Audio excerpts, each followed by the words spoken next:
name is Marcus in this very noisy location. Due to the heat, I thought I'd try to take a break and get some AC. I'm in a mall, it's very noisy. I don't know how well you might hear me in this video. I'll speak up a little bit.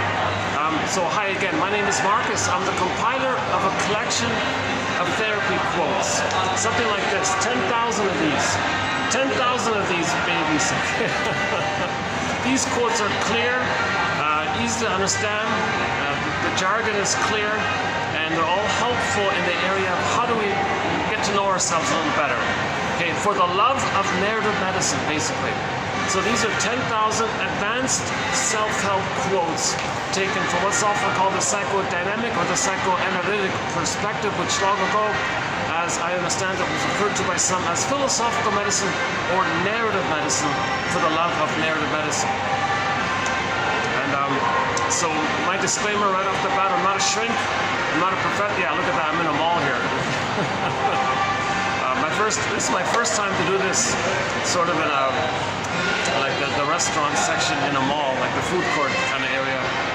Packed everywhere. Just one little spot at the corner here, oddly enough, people have overlooked this little spot here. So to my surprise, you gotta be kidding, everywhere it's jam-packed and here it's empty. So I'll take it, I'll give it a try. I might have to move soon anyway now. This will be a shorter video, it's late in the afternoon, and the environment, of course. And I don't know how well you're hearing me, to tell you the truth. So I'm not going to do the usual introduction that we normally provide in 1001 Windmills of the Mind. So we have 1,000 videos here, roughly 10 quotes on average. And the idea is that hopefully 1 out of 10 a person might like. It might give a person a little aha, a little insight, a little recognition, a little more knowing about themselves. If you know more about yourself, you're more connected to yourself. That's called being more whole, hence healed, healing and wholeness. So we want to move towards this area of reclaiming, re-owning, resynthesizing, re-accepting all that we disavowed, denied, repressed, and that's what we do when there's trauma. So that's what we're trying to deal with. How do we heal from relational trauma, interpersonal trauma, betrayal trauma? Okay, the main one, I think, the best one, I think, is attachment trauma. The baby must attach to the mother somehow. Let's try this way. The baby must attach. The baby must attach to his mother. No baby would make it without some kind of attachment to the mother. What if that attachment's painful? What does he do? How does he compromise? How does he handle that? He's in a huge double bind. You can't not attach to her, but to attach to her leads to so much pain. So what does the child do? Enter defense mechanisms. He's indefensible. The baby perceives the mother as a monster, actually, because he projects his rage and needs onto the mother, says the mother is enraged and has needs on him. You know, that idea. So how does he deal with this situation? How does he, okay, defense mechanism, he's in defensive mode, he's going to protect himself from the abusive mother. Again, from the baby's perspective, the mother is the aggressor. When the needs aren't met, baby's enraged, and because of the fusion, self and other, self, baby and mother are one. If he's enraged, mother's enraged. Baby's hungry, mother's hungry. And so his traits he sees onto the mother through projection. Now because he's helpless and powerless, the mother has all the power. So when the baby projects his rage and oral needs and oral greed now onto the mother, thinks the mother's a hungry wolf, not him. He feels like a hungry wolf, so the mother's a bigger hungry wolf. So he's dealing with an image in his mind like that. So how does he attach to this, if that's what he thinks he's relating to? Okay, he does some desperate things here. So number one, oh my God, number one, first priority. His authentic self, his soul, he's got to hide it somewhere. He's got to hide it from his abusive mother. So he's going to take his soul and freeze it and put it in a freezer. He's going to flash froze him and freeze his soul and put it in a cold storage, in a freezer. And then he'll bury the freezer down a tunnel, down a cavern where the light is never shown. He's got to protect his soul like that. So this idea of freezing his soul and hiding it away, I think the most common, it seems to me at this time, the most common, most familiar image of this trauma is the image of Snow White in that glass box in the story. Okay, so she's in a coma, she's in a glass box. Okay, Snow White means a person's authentic beingness. We all have this authentic beingness, but with trauma, it's in a coma. Emotional hypothermia, emotional catatonia. Okay, sometimes it freezes, sometimes it turns to a stone like a statue, sometimes it petrifies, sometimes it morphs into some other character or becomes wooden. And the byproduct is later on a person, when they have words for it, they might say, I don't feel fully alive, I don't feel fully real, hence the Velveteen Rabbit story for this. Oh boy, it's really noisy. Incredibly noisy here. I'm not really sure how well you're hearing me. I'm going to keep this really short. I'll play it back. This is like a test video. This is just going to be a little short test video. So, and then I'll see how bad it is. So if you're not hearing me well, just click the more link or the see more link and you'll get the post posted below. That's sort of the main idea. Once again, my disclaimer, I'm not a shrink, I'm not a professor, I'm not a midwife, doula, nutritionist, gynecologist.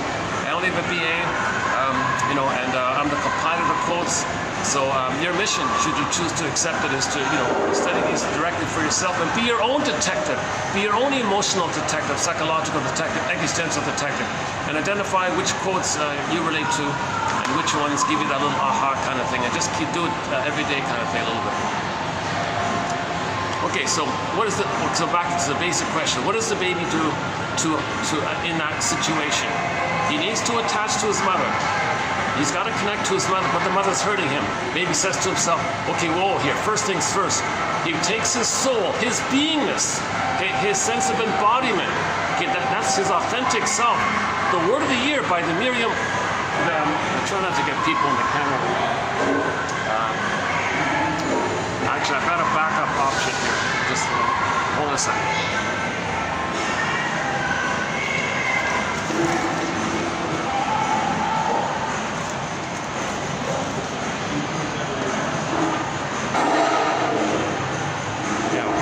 They're there too. Oh, jeez. Even my backup option is taken. A little bad luck there, eh? All of a sudden, my 2 spots are taken. Okay, let's just try it anyways. Oh, son of a gun. I thought I might get lucky. Hold on a second.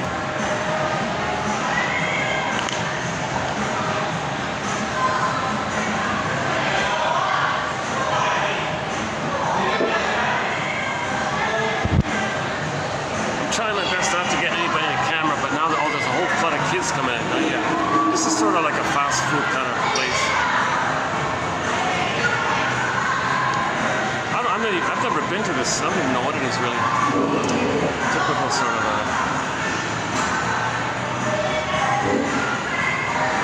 well, let's see here. It's funny. Maybe I can just move a chair.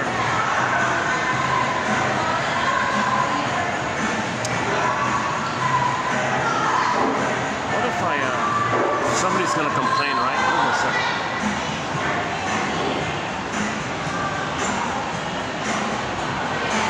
What if I could just move the chair here?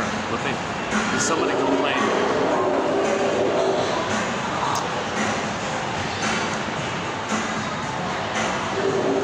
Oh, so this place is suddenly packed all of a sudden. Oh, it's just that little moment by chance it was empty. But usually it's busy here. Oh, jeez. Here's a thought. Hold on a second. There's a little nook here. Hold on a second.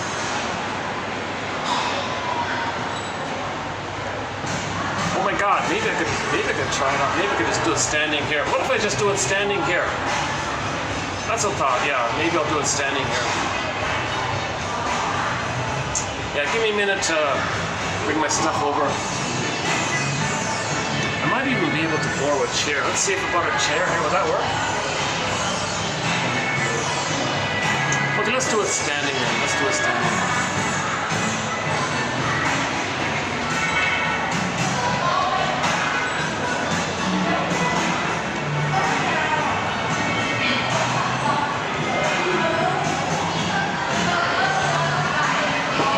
Yikes.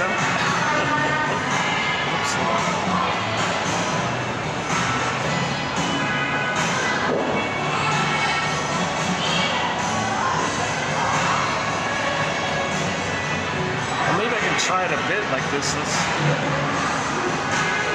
Yikes, yeah, sorry, yeah. For a minute there I thought it might have been okay. So let's go back to the poor baby. What does he do? Okay, he does, as as just mentioned, he's got to protect his soul. He's got to protect his beingness, his authentic beingness. So he freezes it up. Like the snow, so the image is Snow White in the glass box. Okay. Another common image is Miss Kor on the field in the Greek myth. Miss Kor, the maiden, okay, the pureness, the beingness of a person like Snow White. Okay, the earth opens up, she gets pulled down into the underworld. Okay, that means the memory of the trauma is grooved in the survival brain. When it goes down like that, okay, we have 3 brains, 1, 2, 3, it goes pressed down into that earliest primitive survival brain. So the memory of memories are relational. That relational memory of mother hurting him, that's grooved in, pressed down, repressed. So it's there. They call it the unthought known. It's known, but it hasn't been symbolized or thought or recognized. Okay, the image there is the scarecrow, no brain. So it happens, but we don't recognize it. Okay, so Miss Kor getting pulled down, that means the memory of the trauma is grooved in that survival brain. There's even a name for the chemicals that kind of seal it in, that imprint like that. So that means our life force, our energy is looping around, spinning around in that memory. Okay, so the memory was, the baby needs mother's safety and love and security, attunement, reverie, consideration, positive regard, etc. He needs a positive maternal experience, a holding environment, a level of safety that allows him to know himself. He needs that kind of basic need like that. If he doesn't get it, okay, then his soul is frozen. That's called arrested development, developmental arrest, stunted development. There's a fixation there at this point. Now that need doesn't just magically go away. You can't just pretend like, well, okay, fine, I'll just be happy anyways. Oh no. The psychic structure to be happy in later life is having had that experience of being safe with the mother, a level of safety that allowed you to differentiate out of the fusion that first took place. When you feel safe with the mother, when the baby feels safe with the mother, his sense of self hatches out of that psychological egg that's there in the first few months. So he needs that level of safety. If he has that differentiation, he has a sense of self. The mother's a person, he's a person, okay, then he's good. Then he can love life and all that. If he didn't get that, if he's traumatized, that fusional kind of place, and he doesn't have the psychic structure, the memory setup, the mindset to love life in the present. So that's unfinished business with the mother, struggle with the mother. Oh boy, I feel like I'm really trying to overtalk the noise, huh? Luckily the kids moved back behind me there. Alright, if someone sits beside me, I'll try that little look place. I'll do it standing if I have to, yeah. It's baking. I did 4 videos outdoors recently in the park near here. I thought I might try it again. No, that's not true. I didn't bring the chair because I knew I was going to do it again. It's Saturday, it's probably much busier. But I wanted to just check it out anyways.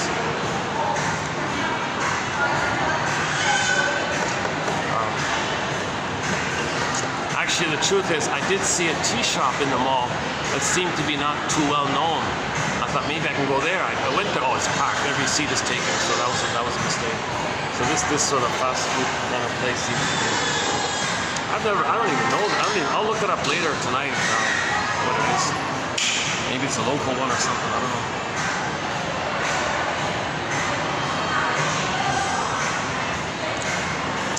Okay, so let's go back to the basic issue here. Okay, so the second, another common image for attachment trauma, where the child freezes his soul, is that the memory of his authentic self is frozen when Miss Kor got pulled down and it's stuck there, and your energy is in that memory loop. Now this leads to a huge inner conflict. Okay? When there's trauma like that, we go through life with what Janoff calls the unconscious hope for the fulfillment of those old unfulfilled needs for a secure attachment style with the mother. We still have that hope. The need is still there, but the pain did take place. So the baby doesn't want to know pain, so he doesn't know the need. But the need is still there. But the pain says, I don't want to know the need. But the need is still there. Hence the conflict. Okay? A huge inner conflict. Now when there's trauma like this, the psyche's trying to heal. So for humans, how it works, as I understand it, okay, the famous expression, he's going to try again to get mother's love. Why? Because in that part of the brain, there's no time. It's timeless in the unconscious. Not early on, there's no time. So in that new, fresh moment, it doesn't remember the trauma did take place, but there's no time, and the trauma took place, and there's no time. So since the trauma makes him repeat, and there's no time, so he's going to ask for love again, and the trauma made him repeat. So there's a thing called repetition compulsion. Imagine it like a cry for love, like on a 45 disc record. Imagine a 45 disc record, and on it there's only one song. Side B is the same song as side A, only one song, or there are no grooves on this back side. Just one song. Let's call it the cry for love, representing this conflict. He still has the needs, but mother said no. Still has the needs, but mother said no. Okay, now, past that critical time of age 3, he's still spinning that record. That's called neurosis, because post that critical time, you're out of that sensitive time when the baby lays down pathways, neural pathways, by that interaction with the mother. Human connections lead to neural connections. Okay, the baby's brain is malleable. He's laying down his memory networks by the interaction with the mother. And things get pretty much set by the age of 3, they say. So post age 3, mother doesn't change her ways. Oh, this is borderline ridiculous for me to talk so loud over this loud ball music here. Maybe this is a little better at that nook, right? It's a little quieter at that nook. Or maybe the next song will be at a lower volume. Again, I'll keep this like within an hour. I'll try to keep this within an hour or something. Plus, it's very late already. What is it? It's already almost 4:30.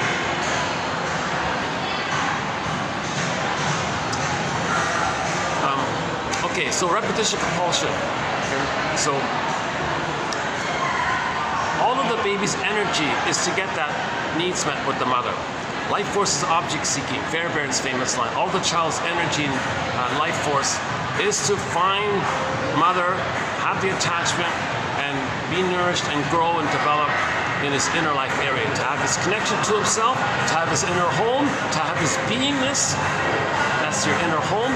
We live to the extent that we feel from our beingness. When you have your beingness, you have your pleasant feelings, joy, sadness, reparation, empathy, creativity, affection, tenderness, warmth, kindness, the wide range of feelings, needed feelings, appropriate feelings. You can mourn, you can make a regret, you can apologize. It's caring is there. And your relationships are intimacy, because you can share your feelings, and you're okay with that. And when a person's older, they're going to be an elder and have the joy, the generativity of sharing what they learned, kind of thing. Plus, when you have your authentic self, your beingness, you then have an awareness of what's unique about you.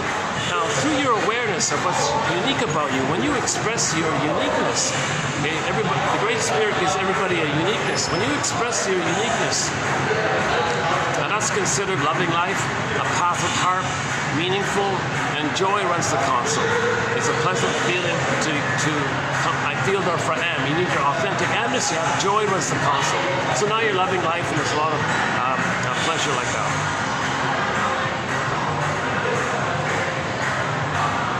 Are they still there? Well, they probably are. Let's take a peek.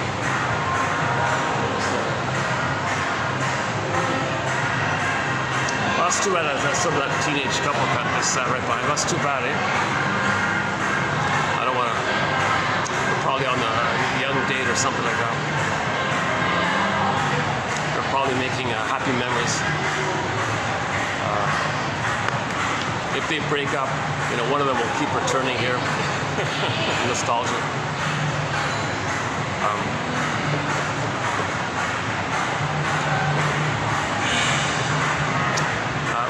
Where were we? Yeah. Okay, repetition compulsion.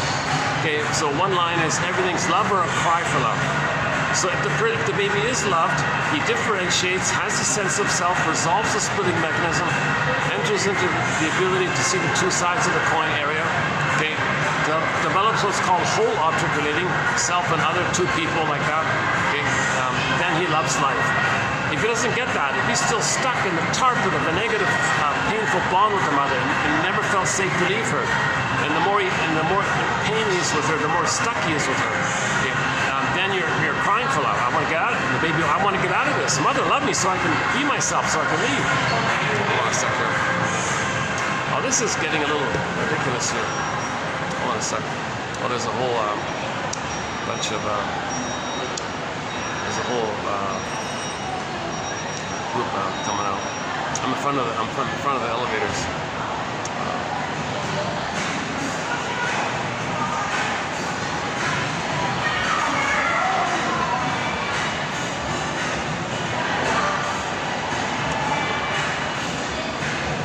A whole like 3-generation, 4-generation family came out together.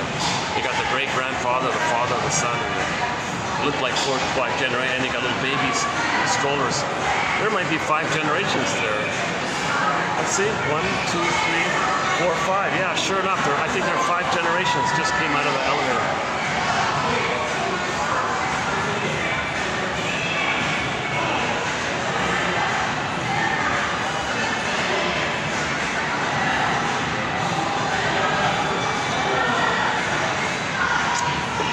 It's hard to relax like this. I feel it's hard to relax and do my presentation here.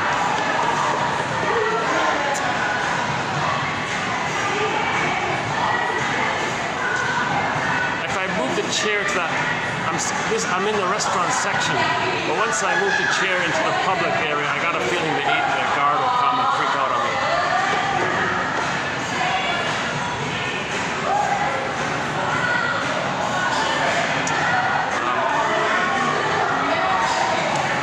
Loud it is coming on your end when you're listening, but on my end, oh my God, it's really blaring around me.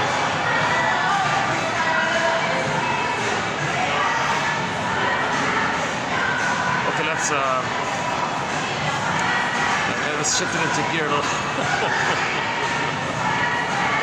Okay, so repetition compulsion, everything's love or a cry for love. So imagine this 45, this memory. Now, the need is still there, but the pain. That's a conflict. The wish and the fear, the need and the fear. It's a conflict. He has the need. Okay. In his effort to heal, he wants to get his needs met. And there's no time. So when he doesn't get his needs met, while there's no time, he still has the need, but there's no time. And the pain and the rejection makes him cry for love again, and there's no time. It's kind of like something like that. So repetition compulsion. One of our mentors, Edmund Burglar. I'm mentioning his name even in the mall here, right? He's one of the greatest shrinks of all time, a guy named Edmund Burglar. 24 books, 300 papers. I'll talk about him another time. Anyways, one of his similes for repetition compulsion is as follows, more or less.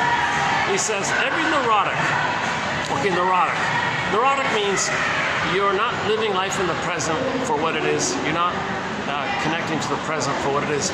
You're in this kind of state of quote-unquote timelessness of that trauma back then, and you're going to see the present still as this old battle with the mother. So that's neurotic because you're not loving life in the present. You're distorting the present so you can replay the past in the present. The present is called the presenting past. Each time you're in the present, it's just like an instant replay of the past, new edition of the past, replay of the past, reenactment of the past, a psychodrama of the past, a melodrama of the past, because the past is in a state of timelessness. So all time is that time. That's considered neurotic. Okay.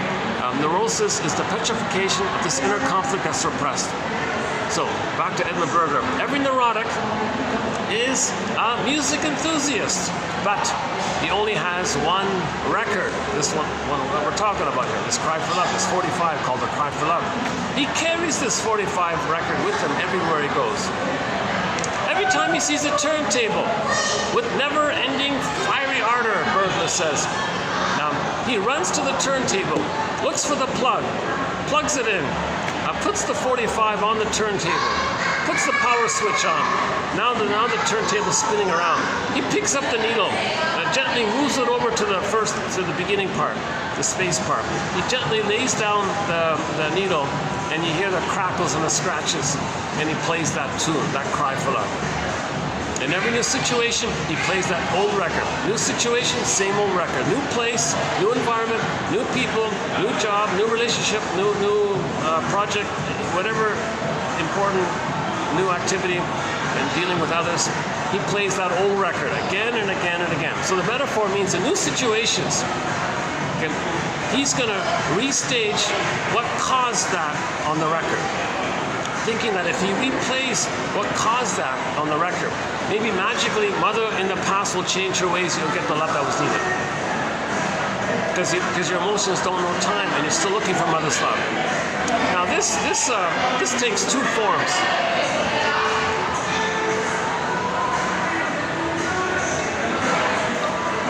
This repetition compulsion takes two forms.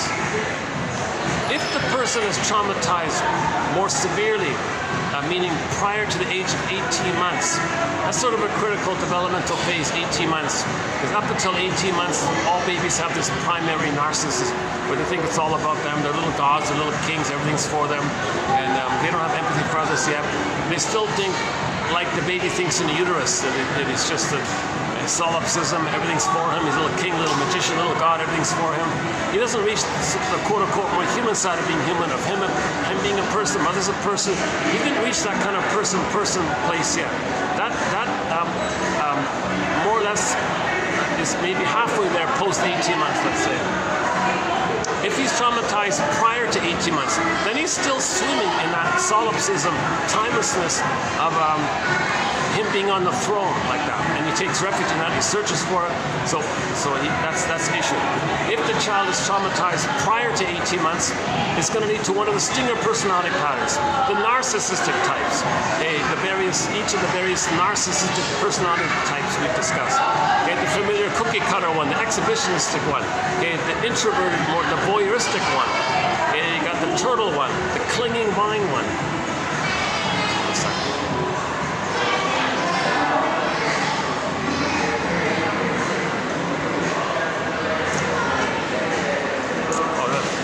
That guy gave me quite an intense stare there. Like, Jesus Christ, it's like, hope he's not gonna sit beside me now. Oh, that's okay. I'll go over to the nook. They're gonna settle in here. I'm kind of hoping they'll move on, because I like that spot by the window there.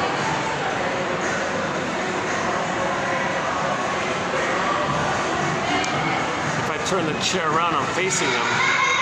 But if my back and I see them through the camera behind me, right? I've got this new couple just sort of lingering beside me here, trying to decide where to sit or what they're going to do. Hold on a second. Oh, good. I think we're going to move on. Oh, good. They're not customers here. They were just pausing for some reason. Boy, that guy gave me the chills a little bit. He looked like.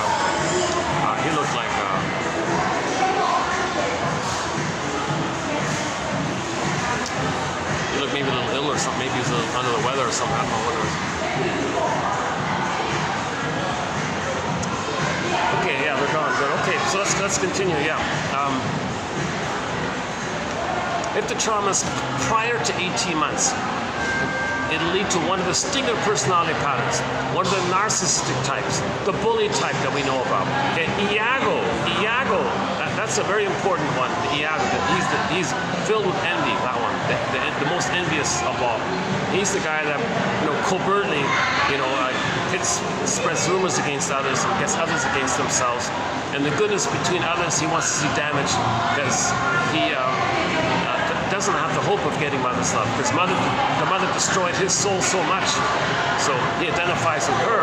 To have a mother, he's got to see goodness damaged. That's called envy, hatred of the good. Because Iago had goodness when he was born. Mother took it away. He becomes her. Okay, to have a mother, to feel some kind of attachment, the condition is he mimics her. He will do to others what his mother did to him. That's just part A of it. So anyway, and there are other stinger personality patterns. So we talk about the stingers and the clingers. So the one theory here is if the trauma takes place prior to 18 months, it's going to lead to one of these more perverse, disturbed, psychotic-based, more angry-based the main emotions are hate, greed, envy, spite, vindictiveness, schadenfreude, grievance collecting. Berger calls it injustice collecting. Now, since there's no beingness, they don't mourn losses. There's complicated grief now. They can't mourn losses. So if there is a loss, they do denial, contempt, and sour grapes by saying didn't need them anyways. And they call that a Pyrrhic victory when they devalue others because they believe their mother devalued them and they become the devaluing mother, and they find proxies to play their innocence, which they shame because mother shamed them. And so there are more characteristics. In other words, they give up on the quote-unquote more human side of being human. Their first brain is flared up. Their amygdala is flared up, EAS, enlarged amygdala syndrome. So their slogans are all like jungle slogans, survival slogans. My greed to your greed. Okay, and there's a whole long list of slogans, of survival slogans. So lack of empathy, who cares? They're just a survival mode. And if they see somebody with vulnerability and trust and feelings, they hate it and mock it and damage it and put it down because that was done to them. Okay, and that's how they have a mother, imitating the mother. So a couple things are going on with the stingers. Number one, they identify with the aggressor, to have a mother. What does a baby do for his attachment if the mother's hurting him that severely? He forgets about his soul. He forgets about his human development. He forgets about the quote-unquote human side of being human. Trust, empathy, tenderness, loving life, like being an elder, like the pleasure of being embodied and the more normal state of affairs. When a baby's loved, they're going to hate all that. They're going to give that up. Yeah, so it's deeply repressed. When something's repressed, they're going to see it outwardly. To distract them that it's not within. So their shame self, their unloved self, or their shame self, they're always going to say others are shamed and no good like that. Okay. Now for the attachment, okay, Fairbairn's, another one of our mentions, William Fairbairn, he says, the more the mother's love is unavailable, the more that baby is looking for it. So the mother's hurting the baby's going, ouch, where's the good mother? Now they're already fused, so he's clinging, it becomes stickier and stickier. They call it adhesive identification. The target of a negative symbiosis. Mother's hurting the baby again, and it's a strain again and again, day after day, misattuned, malatuned, mother not available, mother resents the idea of whatever's going on with the mother of why she's not meeting the baby's needs. That baby's looking for the loving mother harder, and the fusion becomes tighter and tighter. At some point, a very drastic thing takes place. The baby says, Mother, do I have to give up me to have a connection to you? That's the title of a self-help book, by the way. Do I have to give up me to be loved by you? So the baby does that. He's got to have a connection. So he'll sacrifice himself, so to speak, to have that connection. So he'll forget about his development. He'll forget about his authentic self. He'll let Sleeping Beauty sleep in the Snow White in the box. He'll forget about his beingness. He'll forget about the quote-unquote more human side of being human, and knowing your interests, knowing your uniqueness, having intimacy, making I statements. He'll forget that kind of stuff. He'll just stay stuck in angry survival mode all the time. Wow. Is it?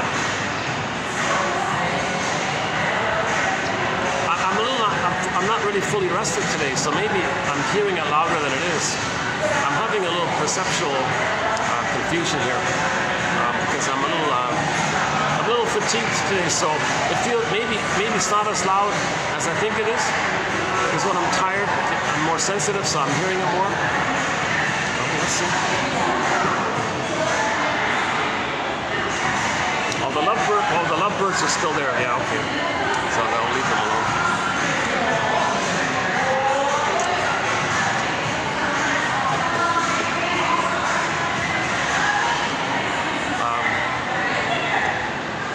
He's a clever fellow. He found a relatively quiet place to take his date, right? In terms of all things considering. I've passed by this mall several times. I've never noticed any kind of quietish spot within the food court.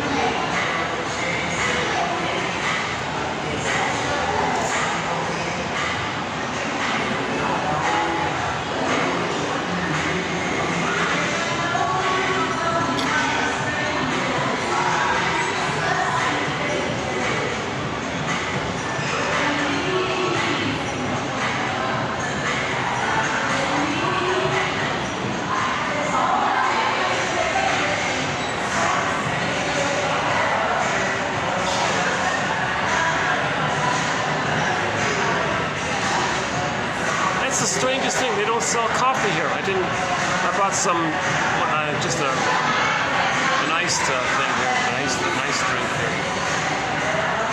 I'm not going to drink it. It's probably filled with sugar and chemicals. So.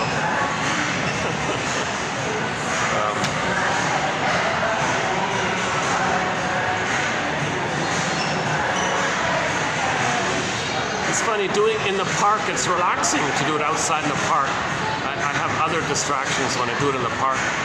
Here indoors it's cooler, but I got different distractions. Why am I telling you this? Yeah, my anxiety. Okay. We did some very good videos on anxiety recently, and we discussed the Disney film Inside Out, where anxiety is going to run the console in the new film coming up in June 2024. So we did some very good videos on anxiety recently. So by the way, this will be a part 4 of 4 on the topic of timelessness, a key feature of the unconscious, where there's no time in the unconscious. Okay, so let's go back to the stinger personality patterns. I'm just preparing the basic point about I'm going to come back to the record in a minute. We carry this record, the 45 record. I'm going to come back to it because there are 2 ways we replay that scene on the record. The way the stingers do it and the way the clingers do it. Okay, those traumatized post 18 months, but prior to 36 months, sort of that middle area there. It's more benign like that. Some guy just on my side here.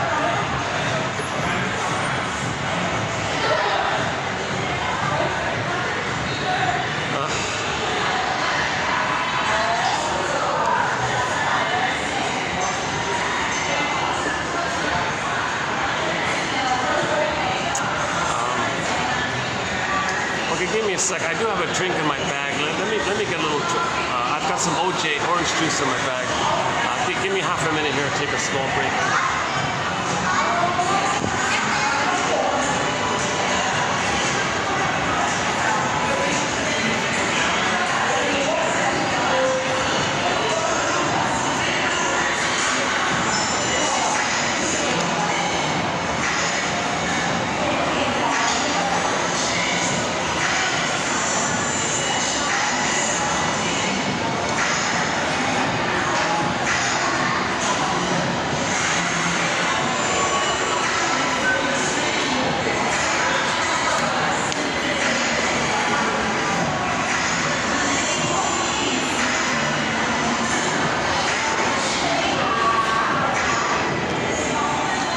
Short on sleep, and I'm not using any coffee, so I noticed the effects already. It's only 30 minutes past. Wow, it feels like an hour has passed. Wow. Okay, so the stinger personality patterns. Okay, so one of the main things they do, what the baby does is he identifies with the aggressor. So the mother's mind kind of like fills in inside the child, and he adopts mother's wiring as his wiring. I don't know how it works exactly. Elizabeth Howell has a theory about that, how that works with the chemistry and all that. So he identifies with the aggressor. One way to think about this idea is maybe in the beginning when the baby comes out of the uterus, hey mother, hi there, I need a connection with you, and mother's not giving it.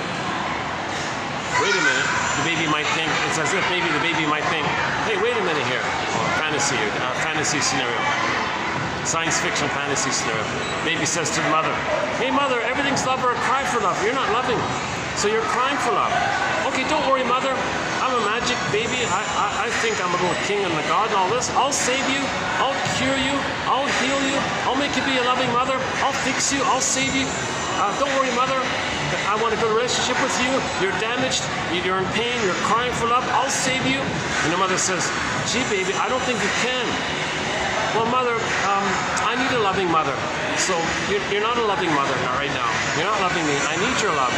So let me fix you, make you be a loving mother, then you'll return the love that I need and I'll be myself. So I'm gonna fix you, I'm gonna save you. And the baby says, gee, sorry, how are you gonna do that? I don't get it. Well, mother, tell me, what did you need? Okay, well, baby, when I was a baby, I needed merging with my mother. I needed symbiosis. I needed to be seen. I needed her, like that oneness, that blissful oneness. I needed that at least. I didn't even get that. Okay, don't worry, mother. We're already one, right? We're already merged. We're already symbiotic. We're already fused. We're already one.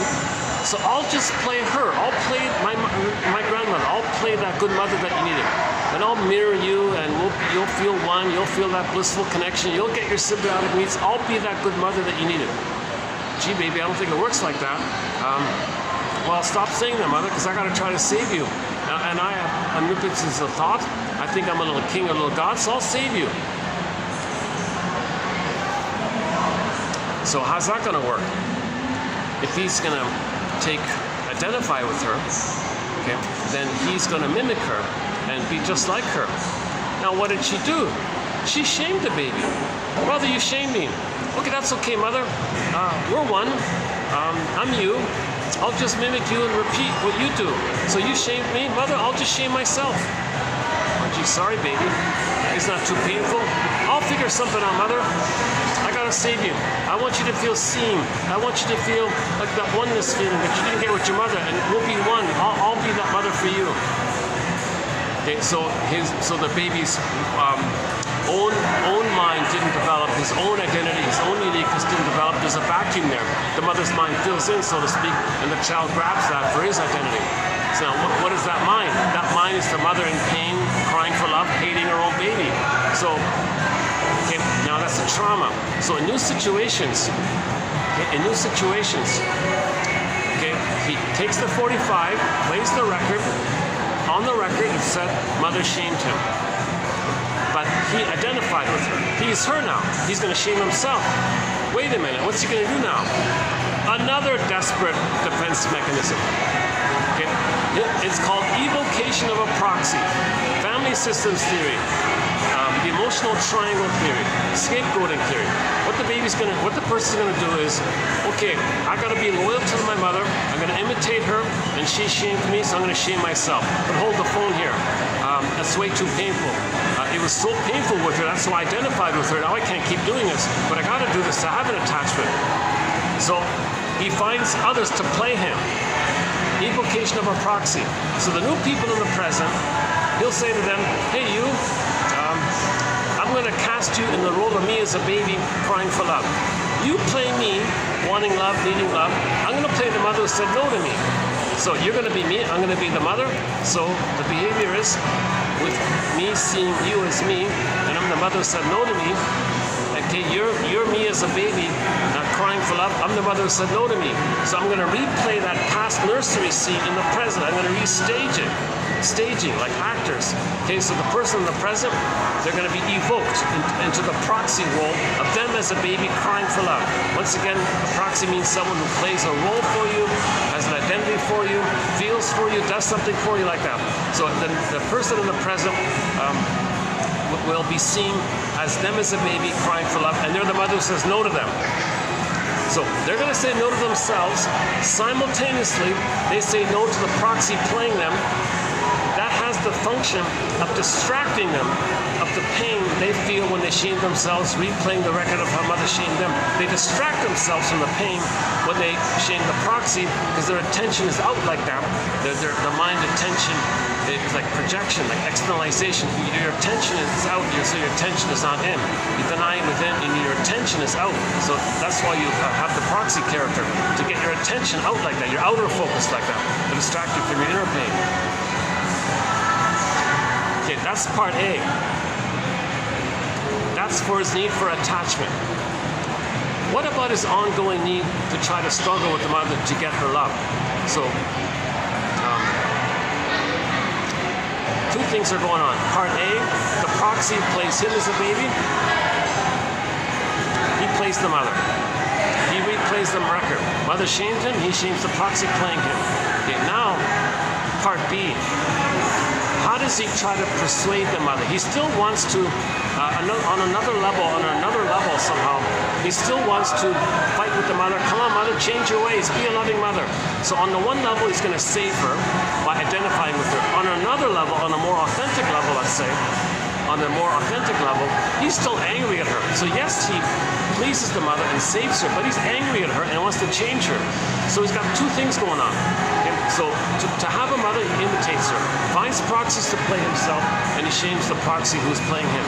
Okay, now part B, hocus pocus, auto-hypnosis, double focus, shape-shifting, morphing. In that primary mind, in that baby's mind, is Alice in Wonderland. It's mad in there, no logic in there, no time, no place, spacious, flip-flop. It's like Mr. Fairy Tale world, like things are exaggerated and so on. Oh, I got a group beside me here. Oh, let me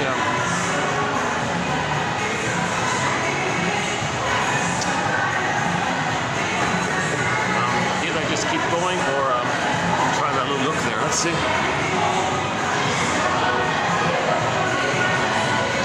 Oh, they left. Oh, good. Oh, they left.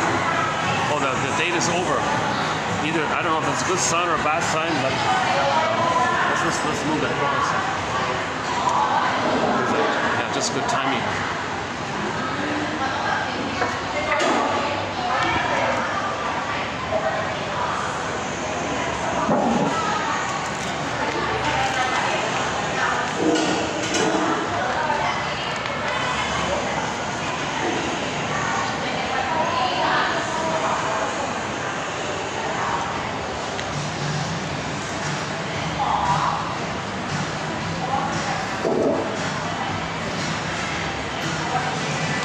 That's a bit of, yeah, that's a huge relief. Yeah, a little better here.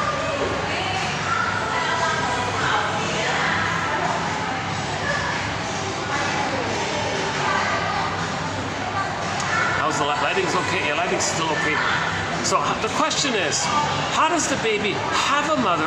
How does the baby be the mother? If he is the mother, how does he have a mother? He's going to be the mother to have a mother. If he is the mother, how does he fight with her if he is her? How does he fight with the mother if he is the mother? Okay, enter the proxy. Okay? So you can flip things around. Oh. Let's do this. Okay, so first the proxy played him as a baby, which he shamed. Then instantly, Quicksilver, hocus pocus, shape-shifting, morphing in his primary process, in the dream world, primary process world, timeless, spaceless, no place, infinite, infinity, all that magic, not magic, all that, it's called primary process thinking, primary mentation. Alice in Wonderland describes it as mad. Alice says up is left, up is down, left is right. There's no like conscious logic like that. So things can morph and flip and twist. And it's all so-called beta elements flying around. So okay, there's no time like that. So when he shames the proxy who's him, pretty much instantaneously, simultaneously, pretty much, he then sees the one he just hurt. He morphs, flips. In his imagination, in his brain, his imagination. He'll see the one he just hurt, who played him as a baby. Suddenly, he now sees that person as his mother, who hurt him back in the nursery. Now he's going to be himself and continue to fight with his mother.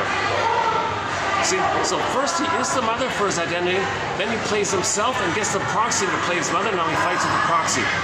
The poor proxy. Oh, I got a group just in front of me here. Oh. This one. Well, they got the kids back here, so I don't know if I can. Oh, hang on.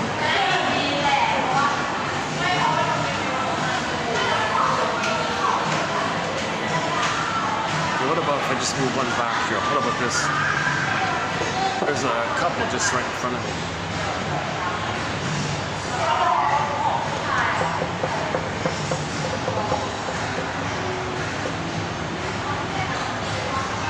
Yeah, I guess let's just try this for a bit. Yeah, I don't blame them for this because they got a whole kids section on the other side there. Okay, hold on a second.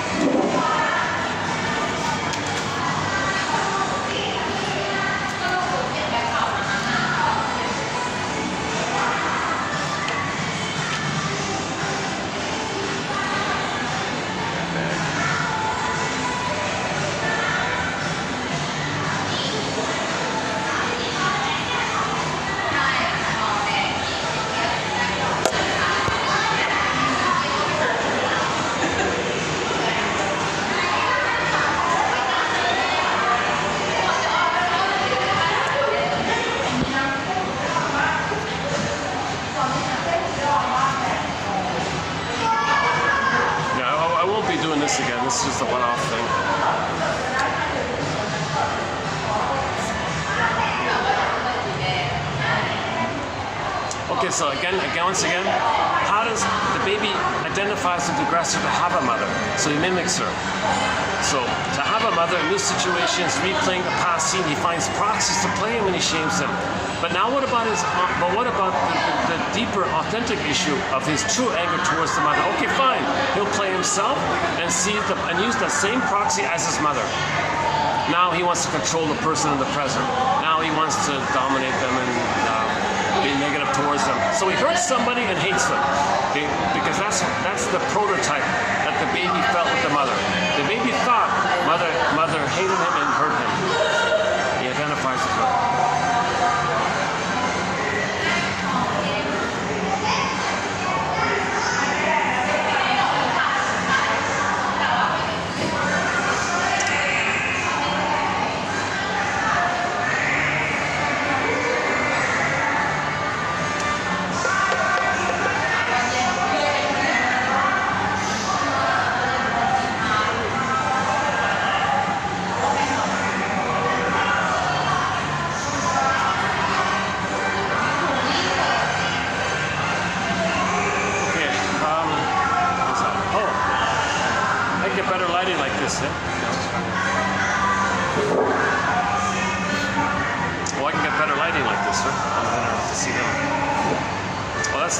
Let's try this, yeah.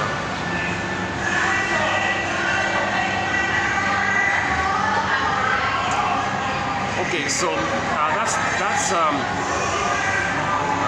this is neurotic because you're still struggling with the mother, imitating her, fighting with her, new situation. It's just a staging for that past, unresolved, unfinished drama of the mother. Martha Stark calls it some kind of relentless hope, unreal hope, the struggle with the mother, unfinished business with the mother, because it's this unresolved issue.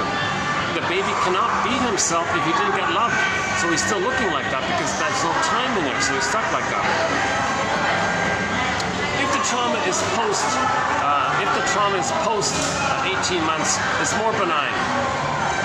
In the new situation, he plays himself and expects too much from others.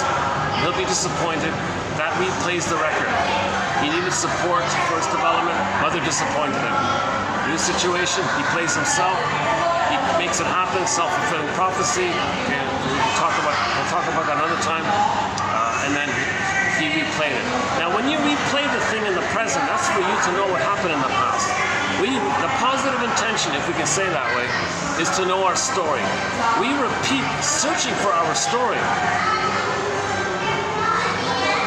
Once we get our story, we stop repeating and we can love life in the present.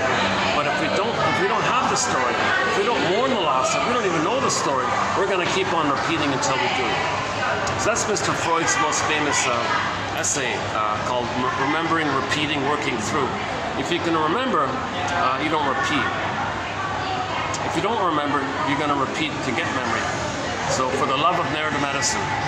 So these quotes are an attempt to help build a catcher's method so you can feel and remember and all that. So these are ballpark approximations, theories, guesstimates, etc. No perfect answer here. Psychoanalysis is not a magic breast. You got to be a detective here. Look for patterns. This thing that we're doing, us repeating the past and the present, is sometimes called the inferring mind doing this. A part of the brain called the non-reporting brain, all energies in this non-reporting brain, the survival brain, okay, sometimes called the inferring mind. So we repeat the thing in the present, okay, we look at the thing in the present and make the inference that that's what happened in the past.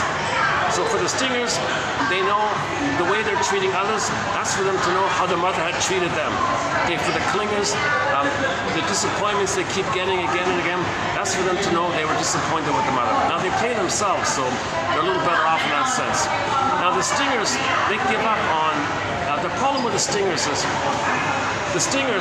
another issue with the stingers is that little white flower called the narcissus flower.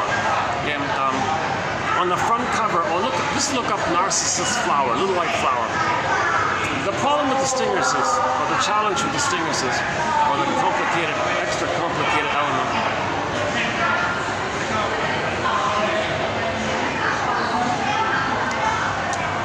is originally when the baby's one with the mother, it's a blissful, ecstatic, kind of oceanic, happy kind of feeling. That blissful oneness is a blissful Garden of Eden, Shambhala, Shangri-La, happy, ecstatic feeling. Robert Bly jokes he was in ecstasy or something. So if he's still in that place, he didn't leave the mother. So when he is the mother hurting him, he replays the oneness part.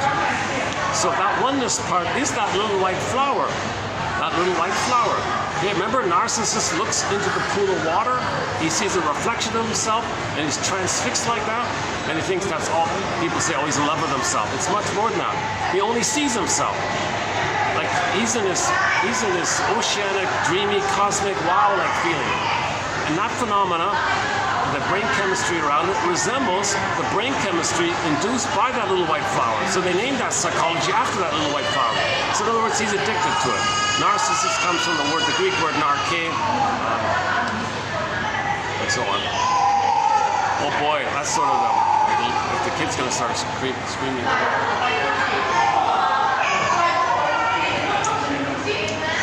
Yeah, let's go to that little nook over there after all.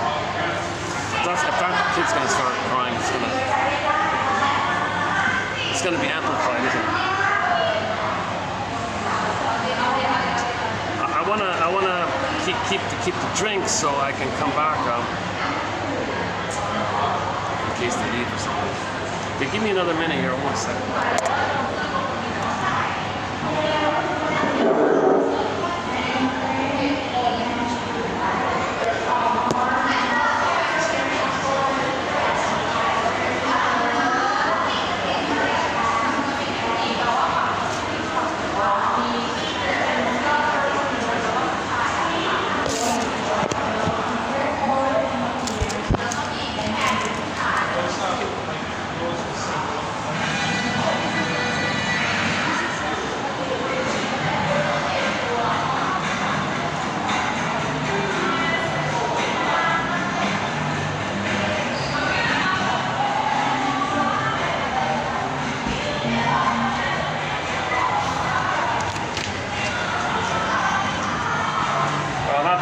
Situation, but might be a little quieter here, right?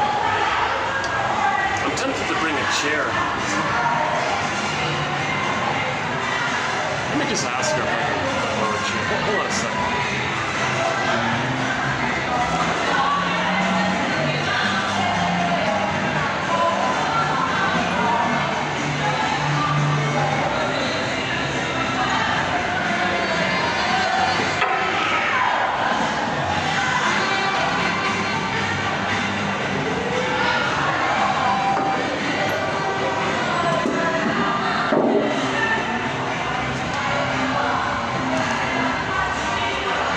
This is a little crazy. Okay, let's try this.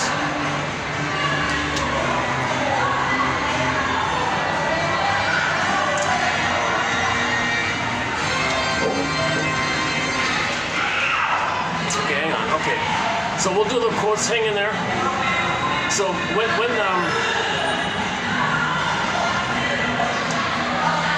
when the stingers replay and repeat, they're in survival mode.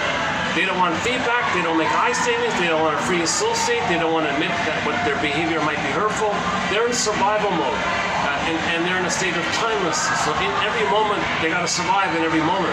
So they don't think about the effects of others, so that's why there's no empathy, no apology, no regrets, etc. Because they're always in survival mode. They're coming from the place of a baby thinking he might not make it when the mother's hurting him.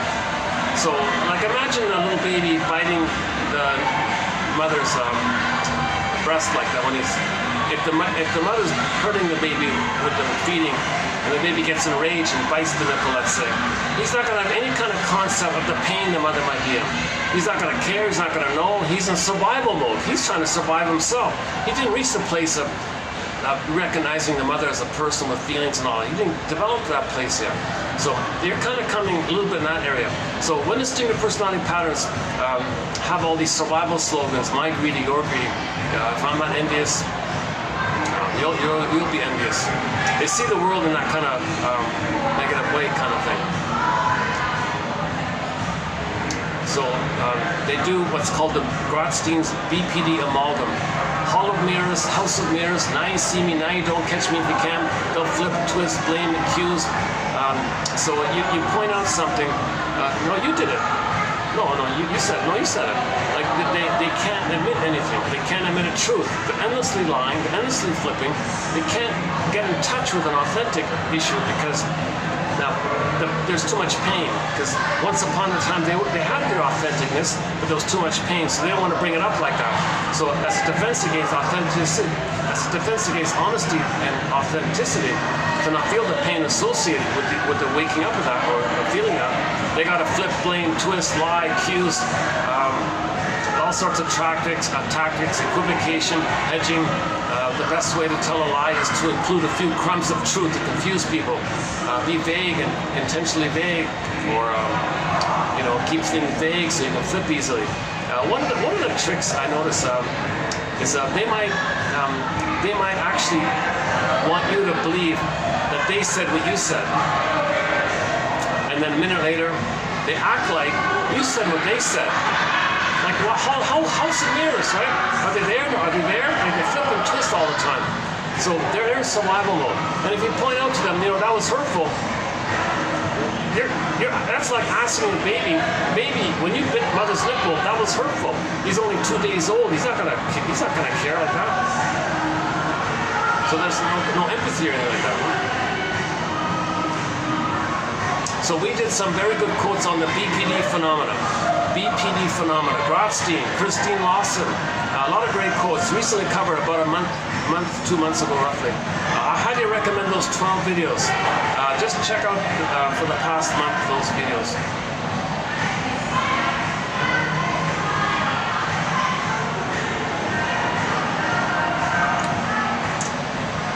Okay, I'm going to kind of maybe just leave it there. There's way more material about the clingers and the stingers. The stingers do scapegoating. The stingers, the survival slogans. They hate vulnerability, trust feelings. If they see it, they want to mock it, put it down, damage it, envious of it. That's their survival anxiety. They give up. They quote unquote give up on the quote unquote more human side of being human. They give up on the feeling, thriving realm. They're just in survival mode. They only see things in terms of survival. And use them for the survival, fine, not who cares. They often say who cares.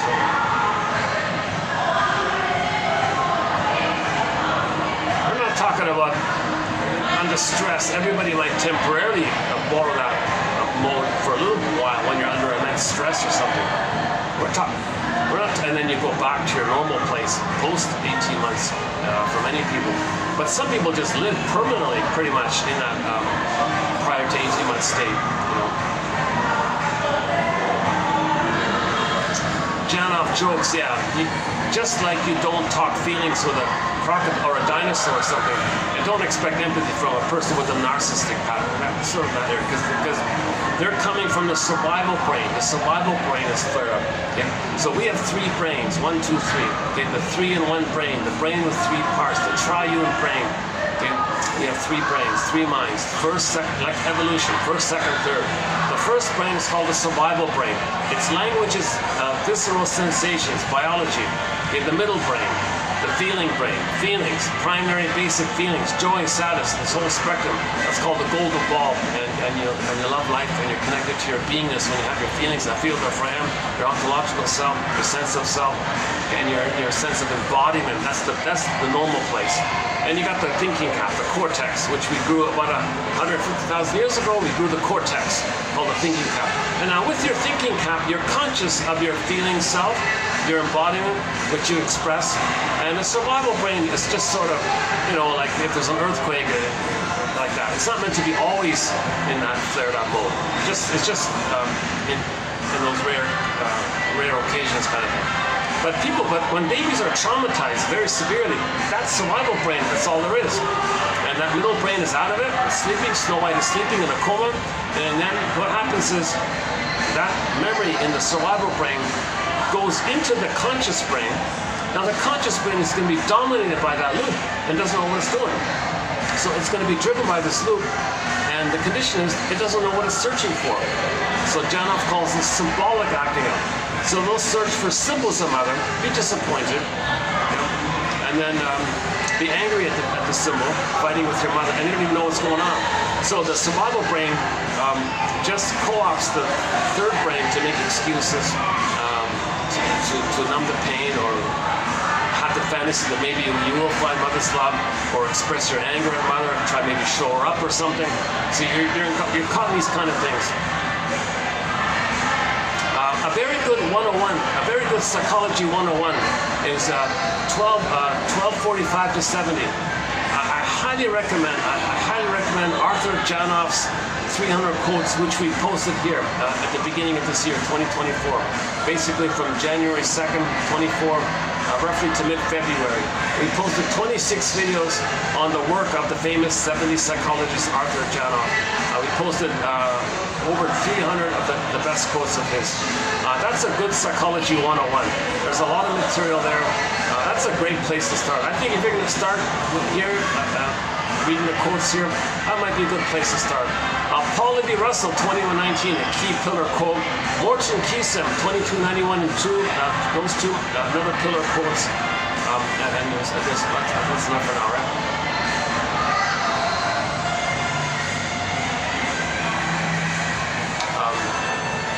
Actually, this little look is not too bad. If it weren't so noisy, and they leave me alone with the chair, it wouldn't be too bad, right? Because I got a bit of a view, right? I've got some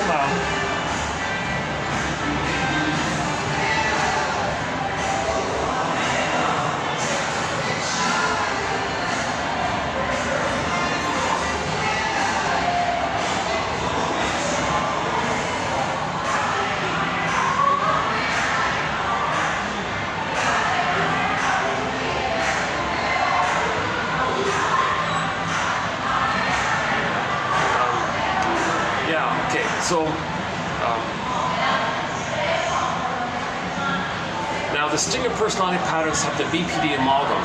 The BPD amalgam, Rothstein says, it's an interconnection between the primary process, Alice in Wonderland mind, myth and fairy tale mind, and the conscious, reasonable adult mind, right?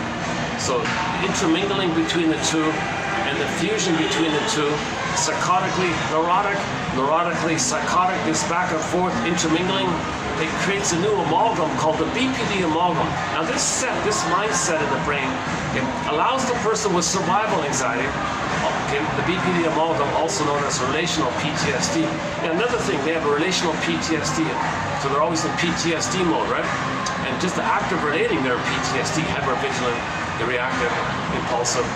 So the BPD, impulsive, intense mood swings, intense short-term traumatic relationships. Then they forget about it, and they're in survival anxiety. 5 minutes ago, what they said, it was a lie. They don't care. They survive. Only now they want to survive. There's only that now moment. They don't, that kind of thing. In the unconscious, there's no contradiction, because in one moment it's true there. A minute later, well, that's true for that moment. They don't really make the links like that. There's no time. See, all times is that one time. All time is one time. Each time is, every time is each time. Actually, we have one quote about it. The unconscious is characterized by timelessness, disregard for reality, irrationality.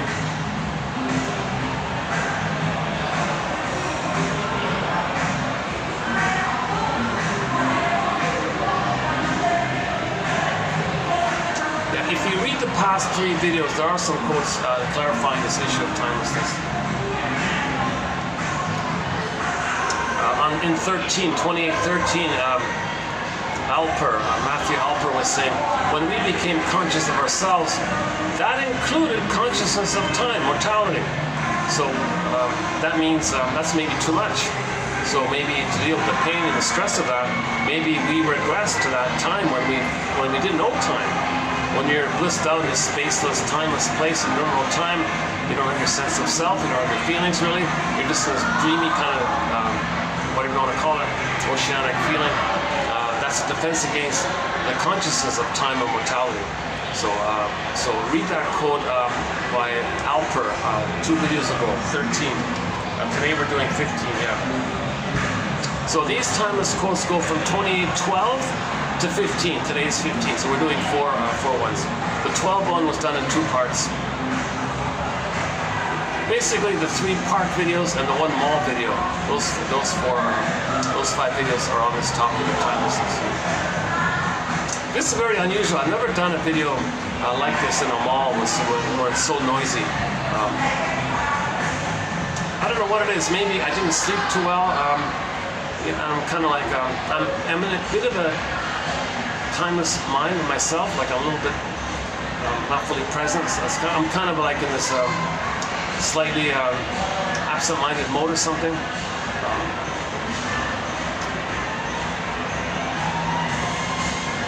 I don't think normally I would do a video in a mall like this if I'm in my normal state. Maybe if I'm in a more manic state, maybe. Now let me give it some time.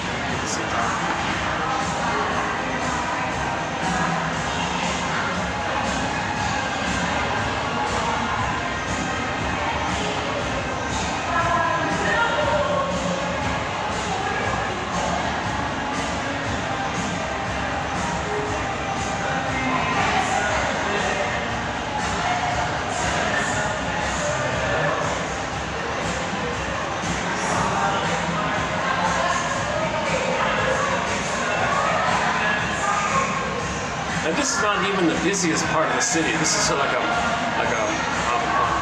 maybe like a minor busy part of the city.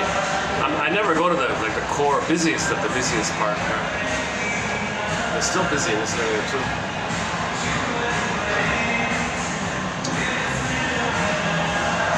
Nice people, very popular city.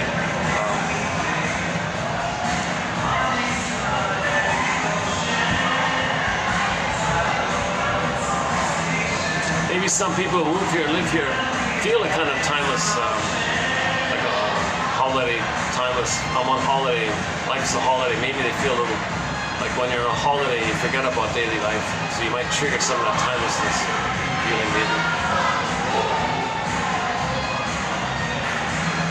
Okay, so this issue of timelessness helps to clarify a little bit about the BPD amalgam, a mindset pattern amalgam that the stinger personality patterns can use. So this helps us to understand their lies and their flip-flops. They're in survival anxiety. Part of the survival anxiety is there's no time. So you say to somebody with the bully pattern, let's say for example a Iago pattern, geez, that was kind of hurtful what you said, or you said that. Yeah, so what's your point? A minute later, well, that contradicts that. I see no contradiction. You're the contradiction. Like they'll flip and twist and blame and accuse you and make you feel bad. They'll find your sensitive point, pour salt on it. They're distracting. They can't admit anything. That's why stinger personality patterns don't free associate. They don't want feedback. They don't want truth. They don't want healing. Yeah, they're in survival mode all the time. They're just like that baby, frantically, mother, be stable, be normal here. Don't hurt me with your feeding. So they're kind of still that's all they're. If the baby is only in survival mode, they're not going to care about any lies they made. A person later on is not going to care about any lies they made because they're always in survival mode. So that's a key, and that's a recent point we did recently about the BPD. That BPD, the Janov quotes. Oh my God, those 26 minutes, the BPD quotes, the anxiety batch.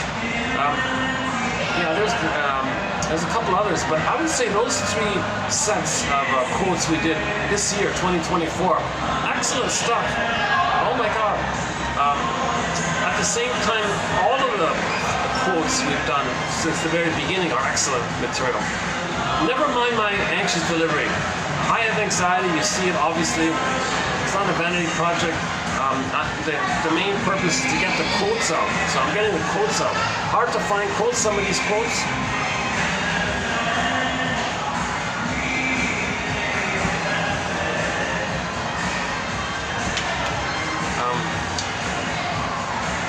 Yeah, let's start to, it's 5:20, okay. Let's finish this maybe, let's aim for 6 o'clock, let's finish this by 6.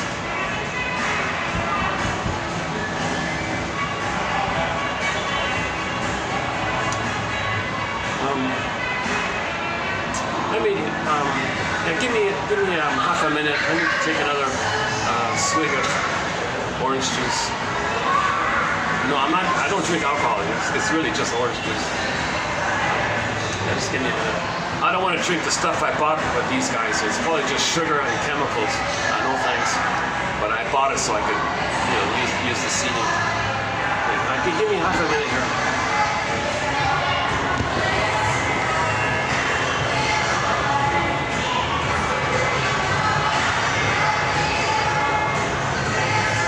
Here it is here, right?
So the stinger personality patterns, the underpinning is mainly driven by the primary process mentation. So one of the key features of the primary process mentation, Alice in Wonderland, things flipping and twisting and all this, is this issue of timelessness. So we posted 3 videos already on it. Now let's do the final of 4. So let's begin here.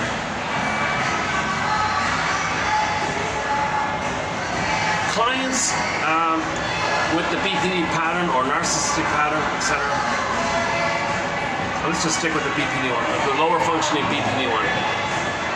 Okay, when we talk about BPD, I am making a distinction between the stinger mode, that's the more intense one, and the more milder one, like the histrionic area, where they hurt themselves. But the lower functioning, they're more like the bully person where they hurt others. So this first quote is sort of the lower functioning one.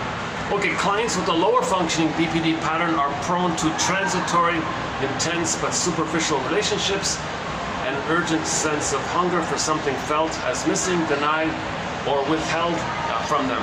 There is a controlling, they want to control the other person, all right. There's no genuine love, infatuation. Now the reason their relationships don't last is because they're not loving, they're only transferring the past to the present. So they'll lie all the time, and that's why the relationships don't last. So there may be infatuation, but that's not love. So those are the BPD pattern. It's not considered loving if you transfer your unmet need from others' love in the past to the present and expect someone in the present to be the good mother that you needed back in the past. That's not considered love. That's called transference love. So infatuation is meaning when somebody in the present reminds you of your mother, okay, that flares up the wiring you laid down with the mother.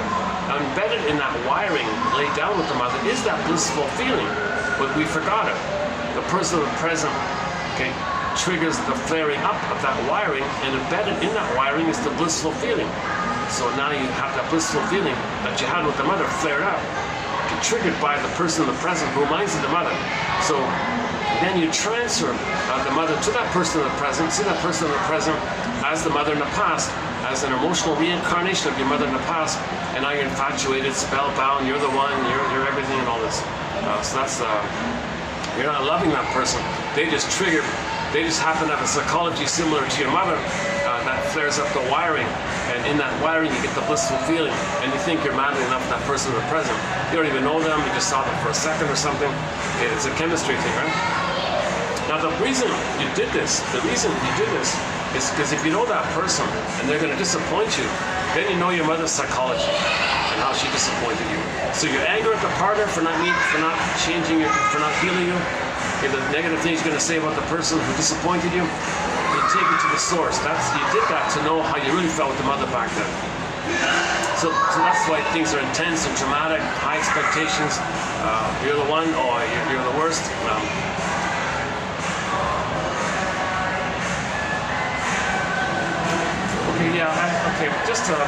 Sorry, I'm a little out of order here. This quote is a tag on to our BPD topic.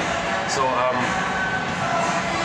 let's go back to the timelessness issue here. Hold on a second. The human sense of time is paradoxical. Only when we get in touch, and not all the quotes are on timeless. I have a few other. Sorry.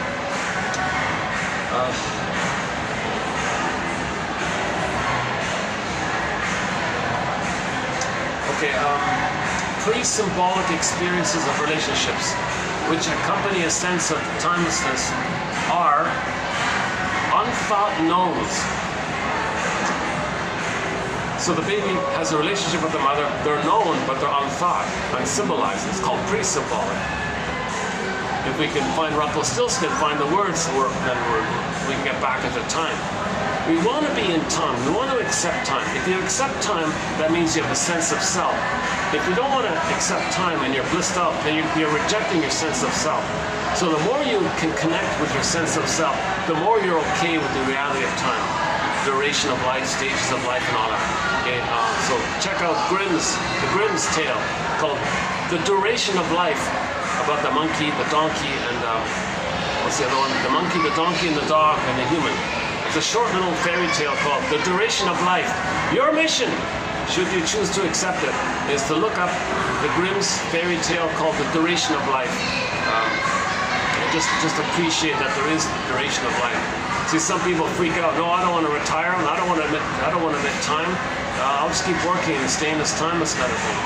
Or I'll believe stuff. I'll live forever. Or I'll believe I won't pay attention to it. Or I'll just feel that I'm in a timeless place. So that's a defense against. Now, when you do that, you're kind of one with the mother. You have this fantasy of the narcissistic reunion with the breast mother. If you're in a blissful reunion with the breast mother, you're triggering up that sense of timelessness. So if you're in the timelessness, you don't have a sense of self. When you get out of the timelessness to time fullness, then you have a sense of self. And we're looking for the sense of self. So you want the sense of self, you got to accept time. You got the reality of time. Time is a fact of life, right? What are the quotes here? Is it here today? It's in one of the earlier ones about the fact of life. Yeah.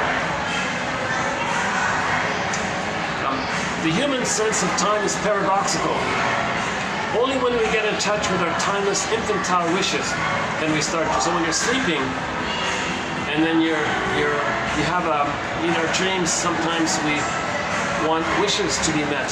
So we create fantasy scenarios where we get our wishes met. Now when you touch those unmet wishes, that's a timelessness. So the trauma that put you in a state of timelessness, you go back to that. Now when you're dreaming, you're trying to find time. You're trying to get time when you get back to the place of timelessness. When you relive the place of timelessness by touching your own unmet needs and your fantasies, you're actually trying to get a story. So you wake up in the morning, you interpret your dreams. When you interpret your dreams, you're going to help. That's going to help to separate present and past, to know your past. If you identify the past, the past is captured. It's given a time and a place. The ghost is laid to rest. Lowell says the life force comes to the present. That's what it means. Like the sense of time is paradoxical.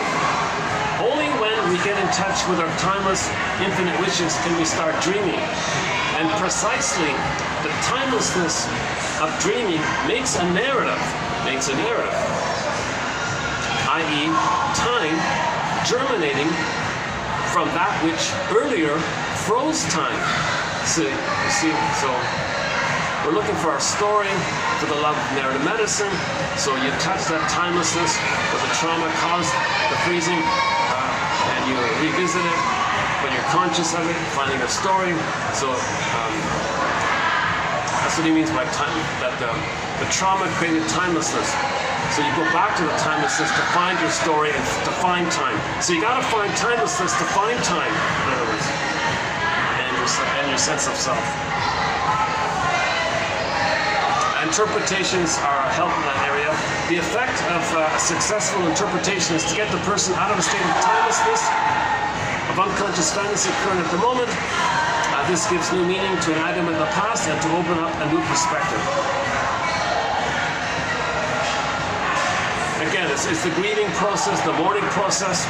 In the TV show called Heck Ramsey, starring Richard Boone, the guy who played Paladin. Paladin, where do you roam? Okay, the guy who played Have Will Travel, that guy. He did a sequel to that show called Heck Ramsey. Very good show called Heck Ramsey, H-E-C. His first name was Heck, H-E-C, and Ramsey. Very good show. He was interested in a lady, and he didn't know if she was emotionally available because he's getting older and all this. So she said to him, "Don't worry, I get what you're coming from." She said, quote, "The past is to be remembered, not lived as the present."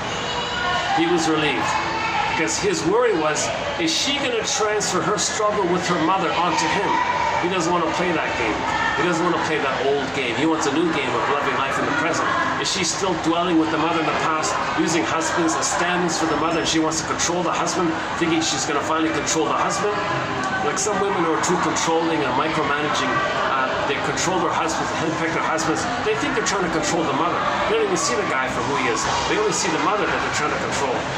So he was testing her in that area. Another quote from the Greenberg film, the shrink said to the guy, "You have trouble living in the present, so you linger in the past because you never really lived it. It feels like you never really lived it." Only when you live the past can you love the present. The psychic structure to love the present is having had a proper past. If you had a painful past, your energy's stuck there, frozen there, and now it's looping around all the time. So interpretations, dream interpretations, transfers interpretations, finding narrative medicine. For the love of narrative medicine, these quotes are giving us this medicine. We can move from timelessness to timefulness. When you accept time, that implies the underlying psychic structure of having a sense of self and an identity, an authentic self, and you're connected with yourself. When you're connected with yourself, you see the reality of time, the fact of life of time. Now, when you see the reality, that means you have a sense of self that allows that. The timelessness of the repetition of the transfers. So every time we play that record, there's a kind of a timeless quality of it. One guy was in his 80s, still still repeating something in the childhood. Even in his 80s, one guy said he was in the nursing home. He felt like he was in the nursery again. He was still in the nursery, in the nursing home, he said. Free association enables the client to use words in order to become in possession of their history. Okay, free association. So what does it remind me of? Say more. Now, the distinguished personality patterns, they don't do free association. They'll dodge and bluff and fake and lie. They won't do free association. So they don't find their story. They're stuck in timelessness. So distinguished personality patterns are considered to be more in that timeless place because they don't have a sense of self. Remember, Snow White is sleeping in a snow box. If Snow White is sleeping in an ice box, you're kind of operating from that timelessness place. And then the superficial manifestation is the puer syndrome, the puella syndrome, the female puer, the eternal youth, the boy that doesn't want to grow up, and you're stuck in that timeless. Repetition, compulsion, communications of the unconscious, the timelessness, quality of trauma. So trauma and repetition, compulsion are synonymous, and the added element, they're both in a state of timelessness. What points is it getting louder here, or is it just my imagination? It feels like it's getting even louder here. Edmund Burglar, I mentioned earlier, and one of his colleagues there, alluded to the regressive wish to get rid of the sense of time. Yeah, so if you don't want to admit time, it's a regressive wish. It's a regressive. Like if you don't want to accept time, that you don't want to admit time, mortality. If you want to stay like the eternal youth or something, the Peter Pan syndrome, the puer syndrome, the Don Juan, the Peer Gynt, the boy that doesn't want to grow up, the eternal teenager, and all that stuff. If you don't want, see, that's a regressive wish. That you're regressive in that timeless kind of place like that, right? So So there's a regressive wish to get rid of a sense of time.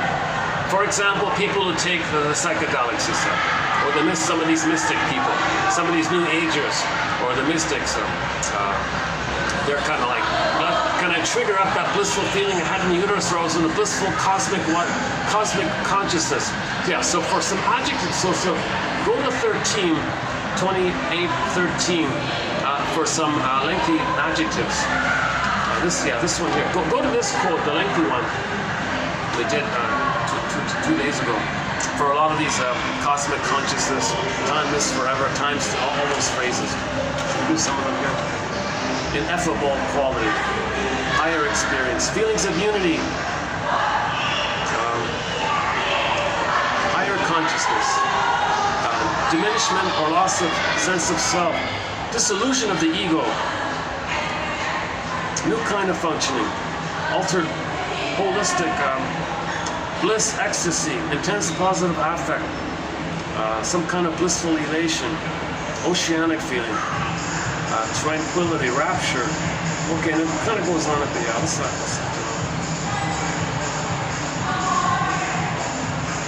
Again, Berger and someone named Roheim, 46, alluded to the regressive wish to get rid of the sense of time as pursued by mystics and users of psychedelics, suggesting that the sense of timelessness is evocative of a lost state. Remember, babies need paradise to continue. Babies can't have paradise, that state of paradise. They can't have it lost at birth. They need an extended blissful paradise for the first 4 to 5 months. If that's missing, people are going back all the time because it's missing, so you're trying to reclaim it. And you feel stress, you feel the constant pain of that, so you're tempted to go back all the time and thinking you'll get mother's love and you move forward. So that this kind of regressive wish due to childhood trauma, attachment trauma,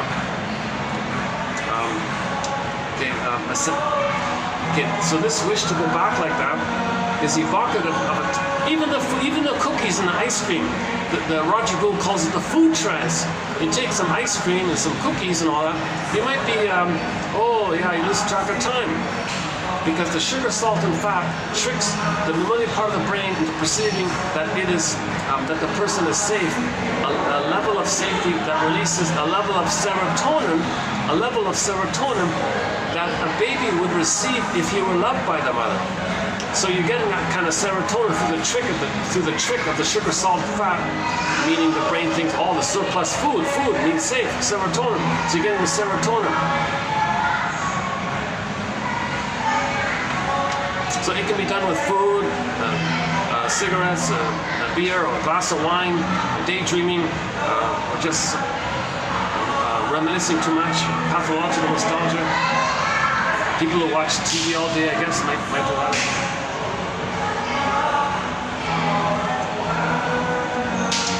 So you're re-experiencing a fantasy in which mother and child are endlessly united. So you're kind of getting back that missing symbiosis. Okay, play Katie Lang's song "Constant Craving." You've got this constant craving, this constant yearning, this constant craving, this constant longing. It was missing. So my theory is that's what that song, the message of that song is about. Lack of differentiation between self and object is presumably accompanied by an experience of timelessness, as if time no longer exists. Yeah, so if the self and the other haven't differentiated, they're still fused like two blurred up clouds meshed up. There's no sense of self, no sense of other, mother. Okay. So mother, if she loves you, then she's the other. You put a dash between the M and the O. If she doesn't love you, it's all meshed up. You have no sense of separation, psychic boundaries, where one begins and ends, where the mother begins and ends. It's all meshed up like that. So in normal development, you get a sense of self, and mother's a person, baby's a person, and that template is there. Then you go through life seeing all people as people. And we're all family, all members of the same earth family. Yeah, we're all members of the same Homotromicus Earth family. We're all cousins. We're all from the same family from Africa, and the whole long. We have a bunch of quotes in that area. And if anybody has any kind of devaluing, kind of comments about it, like there's prejudice and all this. Oh geez, and somebody who hates otherness, like he hates someone of different language or culture or something. Oh, that's otherness. That links to the mother. That links to not getting the symbiosis of the mother, still wanting that symbiosis. So if they see other, it reminds them of them not getting enough love with the mother to get their self, personhood, other, self and other. So they don't have a self. If there's no mother, there's no self. So you see an other, if you think someone else is an other, you're gonna be triggered that you didn't get enough love to get yourself with your personhood. So people with prejudice, they don't have a sense of self really. Snow White is still sleeping in the box. Okay, that's a huge issue with Snow White. We got to create the conditions and do the work to treat ourselves nicely. Recognize first of all, and then self-reparent yourself. So be gentle with yourself, self-compassion, self-empathy. I think maybe that's what that famous Chris scene is about. Just be gentle with yourself, accept yourself. That's called self-reparenting. You want to adopt your own wounded, exiled, orphaned child like you that's lost in the forest. You want to adopt yourself or self-reparent, be nice to yourself. Self-compassion like that. Got to get in touch with that frozen side of ourselves.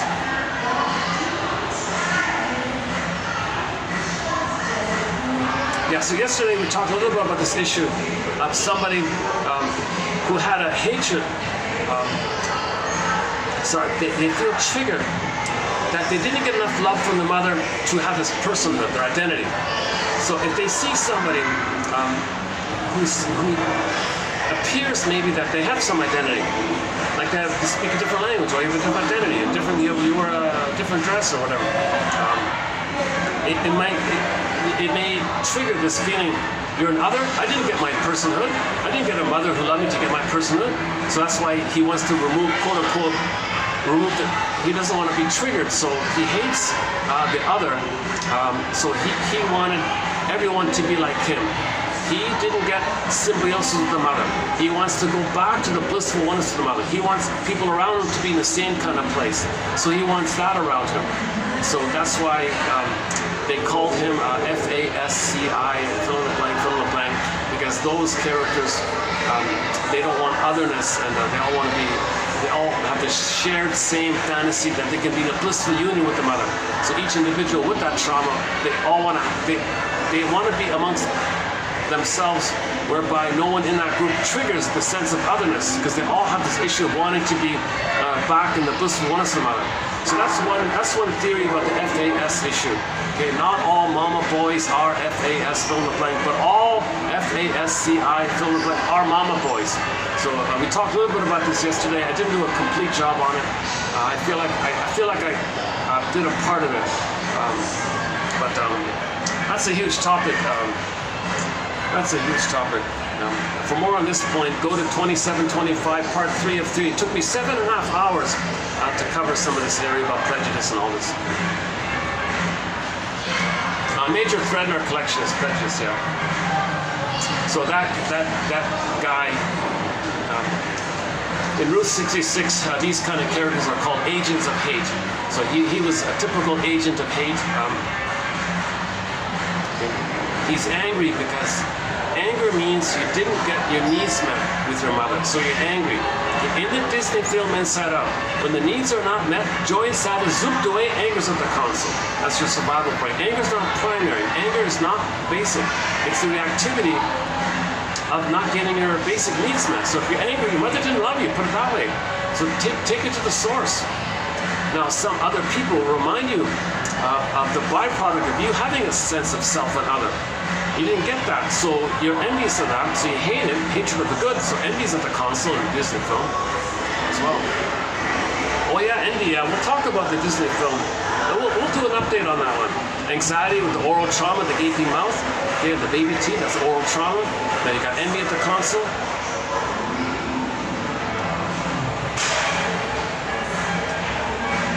Boredom's at the console because boredom means, boredom. Boredom is characterized by a sense of longing for something or someone.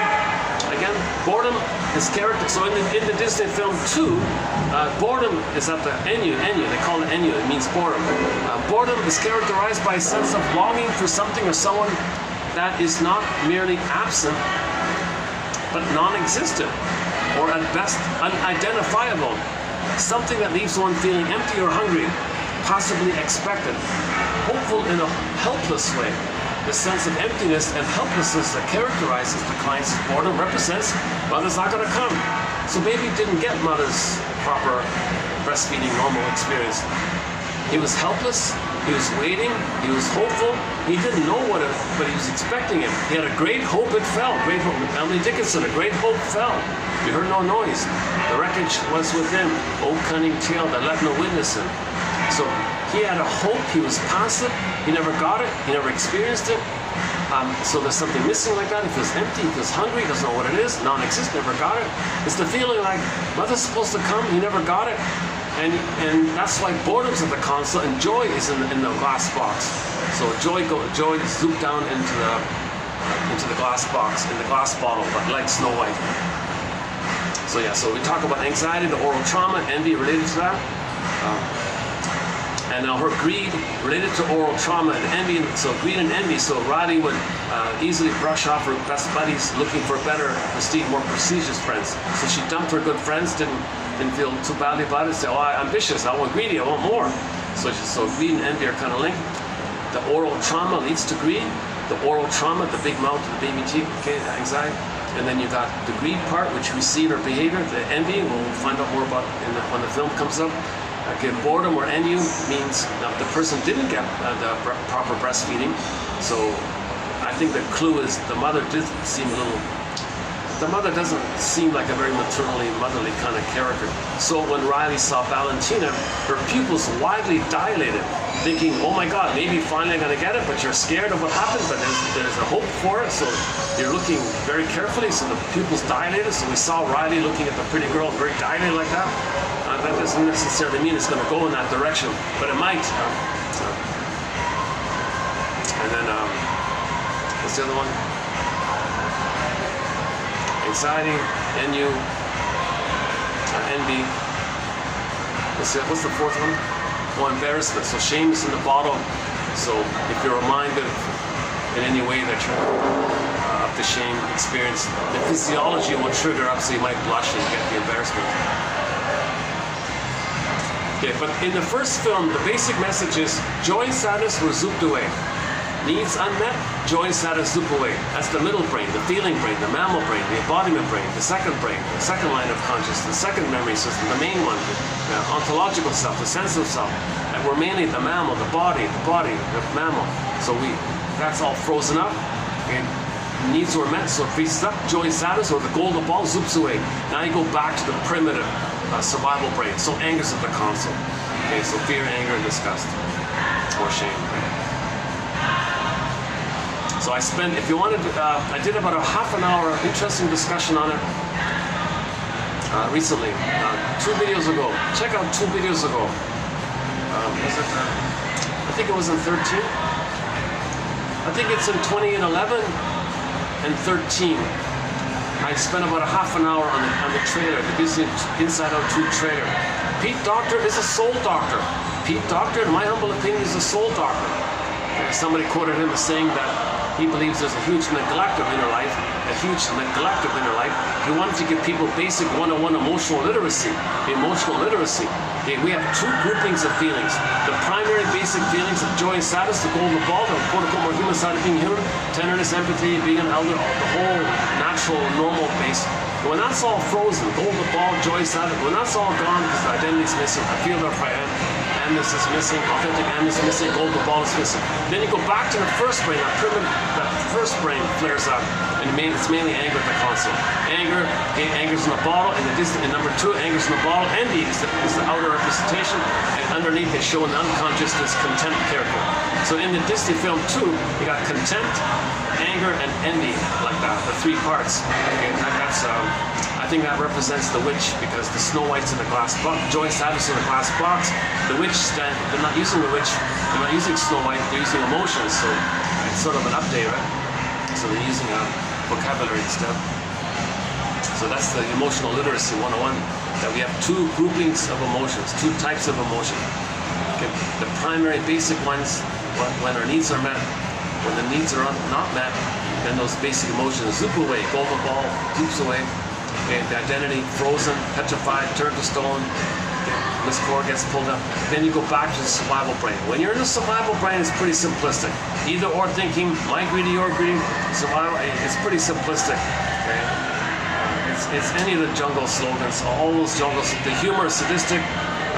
No trust, never trust. They rejected quote unquote the human side of being human. They had it once upon a time, they don't want to feel that pain. So they're always in survival anxiety. And they use every measure to that end. I saw a video clip yesterday called "What is a Cat?" What is a cat? It's a fun little clip, maybe 15 minutes long or something, from the 70s. A nice little, I think it was some kind of promo for some cat food company that made it or something. They weren't selling the product. They were just talking about what is a cat. I remember. Although cats have been domesticated, they always keep that kind of instinct, that survival hunting instinct. Even though they like the comforts of home and all that, they still have that basic kind of the survival anxiety. I thought maybe that's sort of a little bit like that. But we've evolved way beyond the reptile brain, the crocodile brain, the dinosaur brain, whatever you want to call it. We got the mammal brain, the feeling brain, the puppy brain, the chimpanzee brain, and we got the human cortex. Now that primitive brain is just there in extreme, rare earthquake kind of situations, right? Or if we're driving cars, you gotta be alert. It'll flare up. But otherwise, it's not meant to be like constantly revved up, because that leads to body tension. Now you're always wanting to blow off steam. Now you're feeling pain because you don't feel. If you don't feel, you feel pain. When you feel pain all the time, there's tension. The tension builds up, and the anger turns inward on the body. You get body tension. So when the baby's angry and crying, it's relational. Mother shames him. It flips inward and goes to the body, and the body bears the burden. Now the psychosomatic symptoms are still crying and anger to the mother. It just goes covertly to the sideways like that. First it was overt and visible. Relational is more healthy like that. Mother shamed them, the energy turned inward, goes to the body organ system. Now something goes kaput. Okay, some organ goes kaput. That's a psychosomatic symptom. That psychosomatic symptom is a continuation of that cry and scream towards the mother. Sarno says back pain means you're enraged at the mother. You're enraged at the mother, mother shamed you, the anger went to the tension and the pain and the back pain. So go to the quote by Capex, Johnny Sarno quotes. We got a whole thread on this area. Oh, a little breather, eh? Oh, let's hope. It's only gonna last for like 2 seconds, right? It's gone already.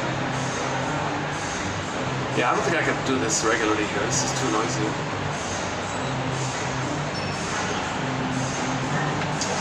Oh, it's getting busier. Oh, it's gonna get dinner. Dinner time's coming up. Let's finish this. What is it?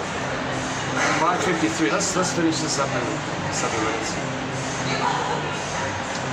Time is required for consciousness. Now you want your consciousness, you gotta accept time. Time is required for your consciousness. If you're in this blissed out, dreamy kind of like, I'm gonna live forever, reincarnate, maybe there's an overdwelling of fantasies of living forever and reincarnation. You might go thinking that. You might overemphasize that as a refuge, so you don't admit time, so you don't be people who eat comfort foods all the time, people who smoke all the time, they're kind of in that regressive, blissful kind of place. So you're not really enjoying, you're not really conscious of yourself if you're losing yourself in the blissful paradise. If you're regressing to the blissful place, you lose yourself. If you don't have yourself, you don't really have consciousness. Time, not being in there is required to have your consciousness. When you have your consciousness, you know your uniqueness. And when you express your uniqueness, there's loving life, a path with heart, meaning and pleasure. And now you're loving life, and now you have many songs. Now you have many songs. And people become elders late in life, not grumpy, stingy, grumpy curmudgeons late in life. See, those curmudgeons, by the way, don't mourn. Remember, no identity, no self, no sadness. I feel therefore I am, no authentic amness, no sadness. So if there are losses, they got always denial, contempt, and need them anyways. But they're always reminded of the loss. Every time they experience a loss, it triggers up all those unprocessed losses.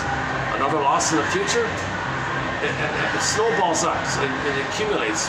So now you're getting older, you got like the buildup of all those unprocessed losses because you can't mourn. Once again, the psychic structure leading to more losses is having a sense of self. The sense of self is frozen, you don't mourn losses. But as you're getting older, you are experiencing things out of your control, let's say. So that's like a loss. It's going to trigger all the previous losses. Okay, next year another loss triggers all those previous losses. That's called the snowballing effect. Now you're getting older, and now you're getting more OCD, you're more afraid of loss, so now littler, smaller things can trigger. That's called the kindling effect. The end result is when they're in their late years, you feel like you're in eggshells around them. They're very controlling over every little thing. If the spoon isn't in the right place, that's a loss. They get very angry. It's ridiculous, right?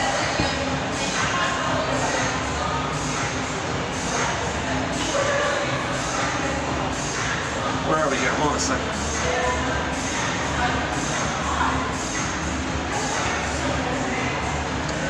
Timelessness. At the opposite end, emphasis is on more engagement with life and others. Yeah, so if you're in this blissful place, you're not really engaged, you're not really relating, you're not really feeling or relating with people, right? So on the one end, it's the regression to the blissful place when you're in a trance, food trance, let's say. On the other end, you're present and you're relating, and there's more feelings of self and other, more relationships, more relation, more reality, more pleasure like that. So you got like a healthy pleasure in this sort of infantile, dreamy, like I'm back in paradise, I'm back in Garden of Eden pleasure. That's the pleasure babies have, but we forget. So but we can trigger it up now, but we had it. There's a price to be paid for wishing and needing to try to live outside of time, in a world of timelessness, protected from loss. And the consequences.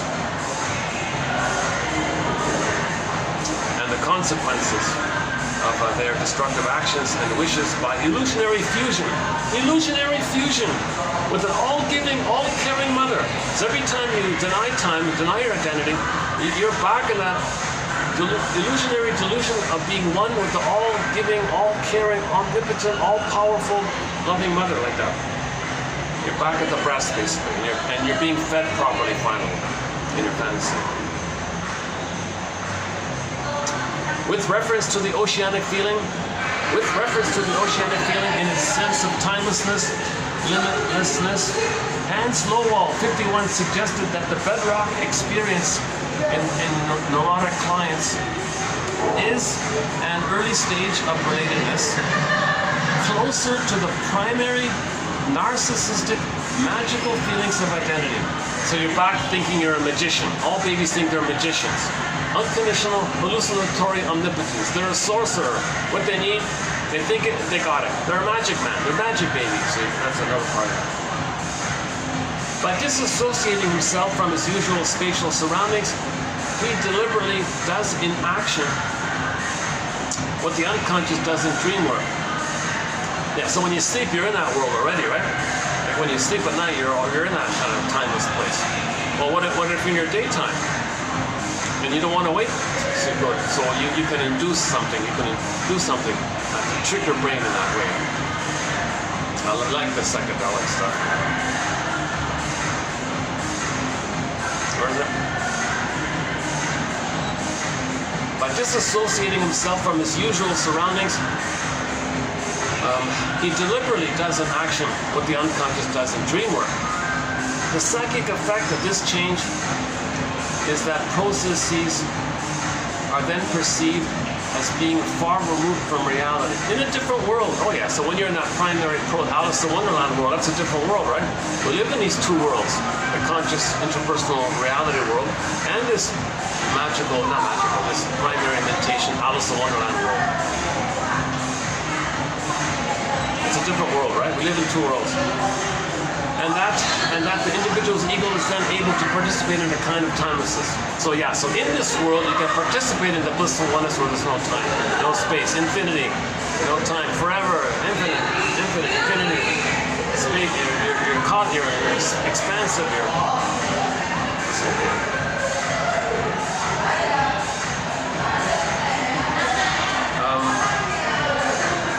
The timelessness of the unconscious is paralleled by the eternity of the deity. The spacelessness of the unconscious corresponds to the infinity. The lack of contradiction relates to, okay, see, in the unconscious, there's never any contradiction really. Because in that moment, whatever it is, that's what it is. Next moment, whatever it is, that's what it is. So you don't link the two. That's the thing. That's why people can lie all the time. A minute ago, it didn't matter. They don't care what they said 10 seconds ago. That helped them to survive in that moment. Now they only care about that current moment they're in. They don't care about the past moment. They don't care about links like that. But they're in that beta, so-called beta elements.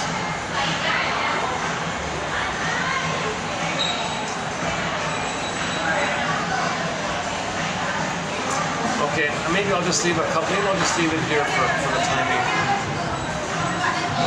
Free association enables the client to use words. Free association. Oh boy, all those kids are getting.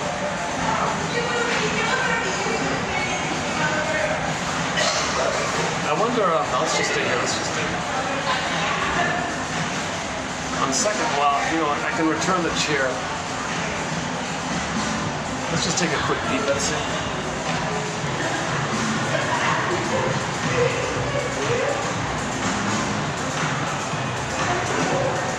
Oh, no.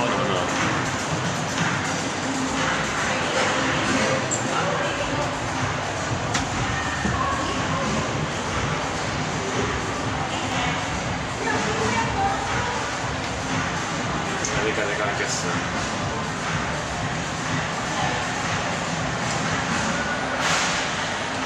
Free association enables the client to use words in order to come into possession of their. Oh, we did that one already.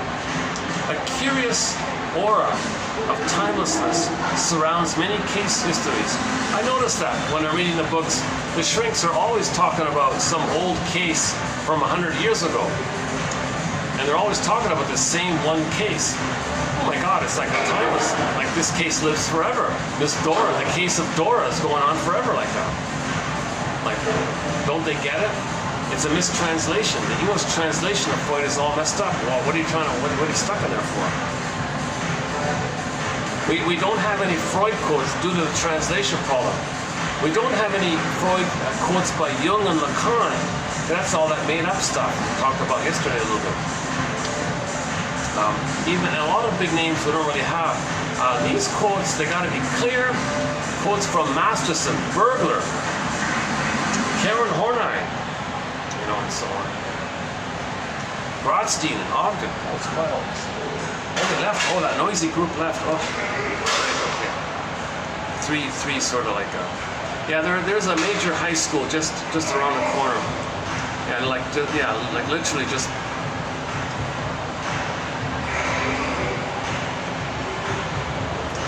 Literally just like a building down from here, basically.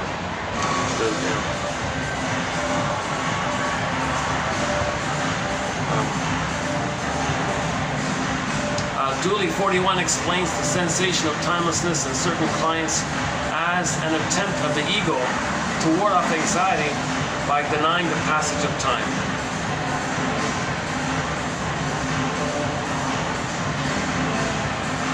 The sensation of timelessness. So if you have that ongoing sensation of timelessness within you, like you're denying time, and you kind of feel like, I'm just constantly in this timeless place. I don't have to worry about anything. I'm just this now constant. I don't think about time. I'm just constantly in this state of timelessness. Well, that's a defense against the anxiety that you would feel if you were to admit time. In other words.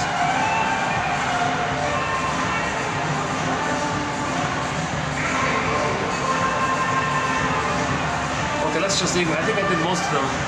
Okay, if you click the more link, you can read it directly yourself. I hope one you'll like. The goal here is to post one quote in each video that any person might like. Now, once again, to clarify, this is for people at midlife. Usually people over 35 or over 40, it's that time in a person's life when they say, hey, hold the phone here, something's missing. See, when the authentic self is missing, you develop what's called the false self, the persona, the mask, right? And we can live through this mask. Okay? We can get 10 PhDs, 10 medals, 10 awards, write 10 hit songs, whatever, but something's missing. There's a gap like that. At midlife, it comes to you, whoa, there's a gap, there's something I'm missing. Missing my feelings, missing my identity, missing my feeling self, I feel therefore I amness, my sense of self. I'm not making sense here. Yes, you're delighted to have various successes with your mask and all that, but you're missing something. This kind of kicks in usually at the age of 35, 40, like that. Then you begin the famous hero's journey. Like Odysseus, he spent 20 years to get back his authentic self called Ithaca. Okay, Robert Bly, we all live in a psychic house called the Soul Castle, and the Odyssey was called Ithaca. So that journey, it's a metaphor for reconnecting inwardly with your embodiment called the Soul Castle, Ithaca. Then Penelope came back, the Phoenix came back like that. And all those feminine voices on that journey were the echo memories of the mother saying, in effect, okay, so what some mothers do, they have a baby, and the mother enjoys the blissful feeling. The mother says to the baby, baby, forget about your autonomy and your identity and your inner home and your soul and all. Forget about that. I'm enjoying this bliss like this. Oh, you're going to have autonomous thoughts? You're going to think for yourself like that? Well, I'm going to withdraw. I'm going to abandon you. With me or against me. So the mother terrorizes the baby like this. Mother, no, I'll do what you want. I'll give myself up to please you. Now he resents this, of course. But there's that voice. There's that voice. The mother said, if you don't have your identity, I'll reward you. I'll be nice to you. I'll reward your regression. I'll reward your symbiosis. I'll reward your blissful feelings. I want that blissful feeling. Now she's in a state of timeless and she can do it forever almost, right? Now when Odysseus goes on a sea journey, he has these kind of voices. Calypso says, oh, you can stay childlike. I'll take care of you. Circe says, oh, you can just stay in a dreamy kind of place, the lotus land. And finally the sirens say, just give up. Why bother? That's when the mother says, oh yeah, you're really gonna find yourself? I'm gonna abandon you. You're gonna feel that wreckage like that. Odysseus tied himself to the mast, but wax in his ears. No way. Enough of this, mother. I'm gonna find myself here. Okay? The Great Spirit gave every human baby an authentic identity. I'm gonna find that. You robbed it. You took that away from me. I'm gonna get it back. Okay, so that's why he resisted those sirens, those tempting sweet voices. Those are the sweet voices the baby feels. Baby, we'll be one, just you and I. Love conquers all, we'll be one like this. Isn't that exciting? That's a sweet kind of voice like that, right? A tempting kind of voice like that. So Siren's voice, Calypso and Circe, those kind of voices are like that. So he's bringing that up, and he's resisting those temptations. It is easy to fall back and give up. It's easy to say, okay, don't find your identity, don't heal yourself. So he needed knowledge. So he went to the underworld, unconscious. He saw Sisyphus. Odysseus saw Sisyphus. He looked into Sisyphus's face, and he saw that it was his face. He saw Jocasta there. That's his mother. His mother betrayed him. He saw Agamemnon. Agamemnon betrays the feminine element. That's him. Mother betrayed his soul. He's like Agamemnon who betrays his soul. And it's Sisyphus-like. He's doing it again. Hey, oh my God, he freaked out. I gotta find home here. I gotta get my identity. The hero's journey. It's called the universal common model myth of the hero's journey, or the second journey in midlife. Chinan's phrase, the second journey in midlife. So in ballpark begins at 40 when you get that hunch. Something's off, something's missing. I feel like I'm living the provisional life, the unlived life. When does life begin? Something's missing. I'm going through the motions of life. Life is passing by. I'm in a trance. What is this? Something's missing. So then I get a hunch. Now sometimes the anger that you buried leaps out at 40 and slips. So you might say some rude thing to somebody. Because all that pain and hurt and anger of the trauma was buried over with your mask buried in, but the mask wore thin, so it kind of leaps out like that. And you say, oh my God, Freudian slip. Or it goes to the body and you get a psychosomatic symptom. The psychosomatic symptom are those repressed emotions that don't flow, and it goes to a psychosomatic symptom. Again, the image is water converts to ice. Okay, those repressed feelings go to the body. That's the image of the psychosomatic symptom. Okay, it's analogous. Water to ice, feelings that you deny go to the body, and the body has a problem. Or there's what's called the delayed onset of PTSD. The person in midlife goes, oh my God, why do I have PTSD here? Well, you had the trauma. You had the attachment trauma. It was just buffered over with the mask. Your defense mechanisms acted like a sponge, Berger says, but it dries out at midlife. So one version is you may suddenly at midlife have a nervous breakdown called the delayed onset of PTSD. You had the trauma, but the PTSD is muffled over with the sponging effect. But that sponge dries out, he says, and then it comes up suddenly. So that's another way you know there was trauma early on, where your soul is frozen, like Snow White in the glass box. So yeah, so delayed onset of PTSD or nervous breakdown, or these Freudian slips or psychosomatic symptoms, or just some kind of hunch. It could just be some kind of hunch something's off, something's missing. For example, where's the pleasure in life? Where's the joy in life? With the mask, you got all the money, but where's the pleasure?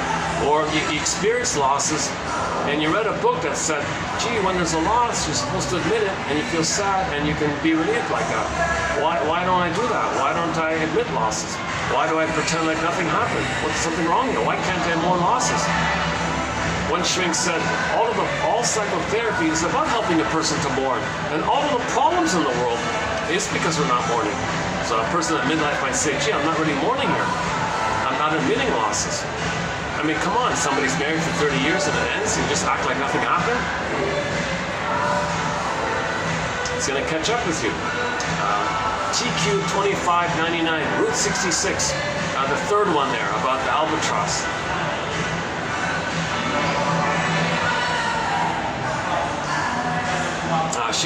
The young lady on the moped experienced the loss, but she didn't want to admit it.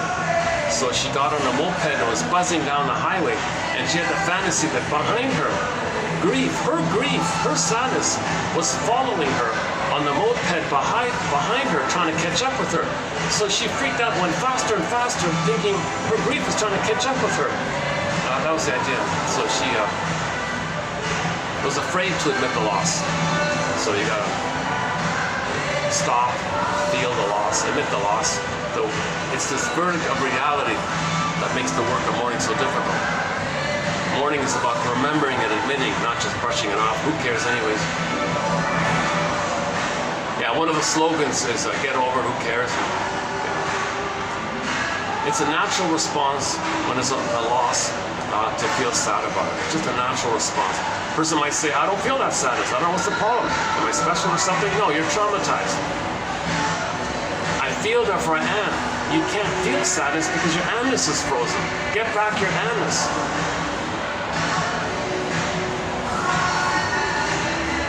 Oh, it's getting busier here now.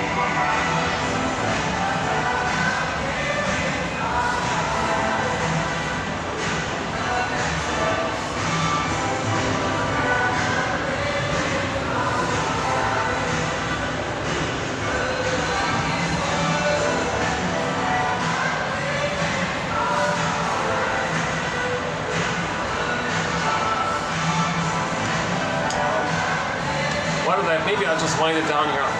If you're not, obviously if you didn't hear me too well, you probably hit the stop button and click the more link to see the quotes below. This is a very, very unusual video. I've never done a video with this level of noise in the background. I usually look for quiet rooms. This is by far the noisiest video. I don't have anything even like close to this. Oh no, I did one in a restaurant recently. 11, was it 11? 20? I did one in a restaurant. But that's nothing compared to this, right?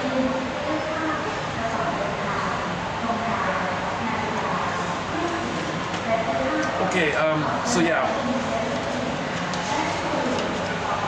12, 13, 14, 15. Yeah, I feel pretty good. These are not bad. The four, we did the four quotes here. So roughly, let's just say 100 quotes we posted.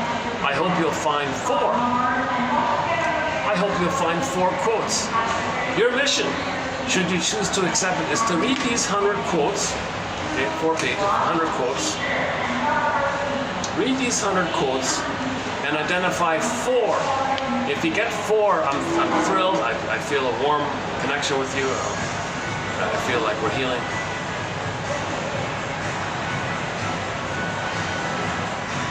I feel a delight if a quote I post helps somebody, even though I'm not the author of it, but I dug around and found it. That's something, right? These are hard. A lot of these quotes are hard to find, you know. Many of the quotes in our collection come from books which haven't been digitized yet. Some of the quotes did come from digitized books, but those very same books have been removed for some strange reason, withdrawn or removed. Hopefully they'll come back. At the same time, new books are being digitized. So it's all over the place. So we have 60 topics, 60 chapters, 60 e-booklets on different topics. Emotional eating, the body bears the burden, interpretations of myths and fairy tales, psychologically minded TV show and film quotes like 66, Route 66, $25.99. We mentioned Heck Ramsey in there as well.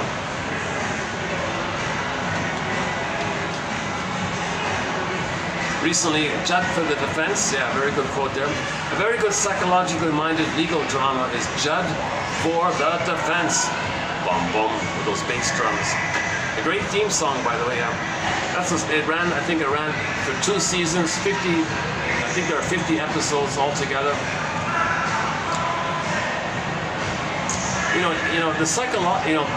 Those shows are just vehicles to expose a psychological insight.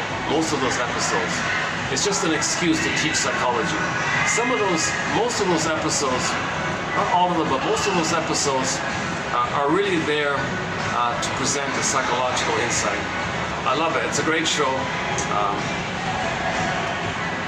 Some episodes are kind of disturbing.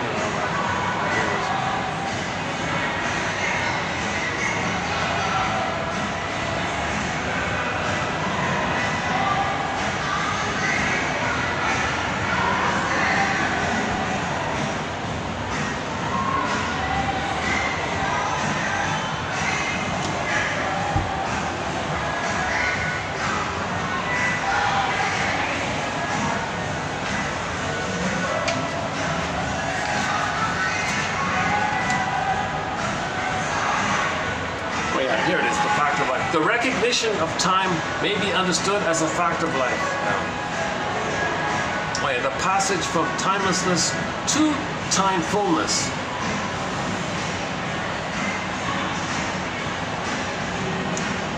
So the baby's mind is that foreverness, now and forever, once and forever, in contrast to the adult ego, which accepts time. Timelessness is related to the idea of eternity, placeless, unconscious, no place, infinity, civilization.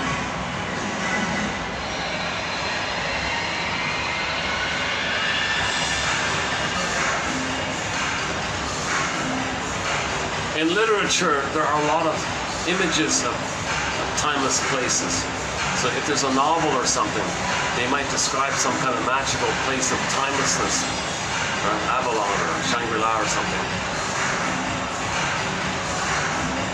So again, myths and fairy tales are metaphors for psychology. Myths and fairy tales are metaphors for psychology. Oh yeah, one guy didn't want to retire. He complained. Retirement punctures. If I retire, that'll puncture my fantasy of timelessness. I'm in denial of getting older. I don't want to retire. Timelessness can be defined as all times at one time. People who engage in full aidoise, they're going to be in a timeless. Right? if one person sees the other person as a mother, and that person sees the other person as a mother, and they're both in that child-mother kind of fully dual madness, they're both in a state of timelessness like that.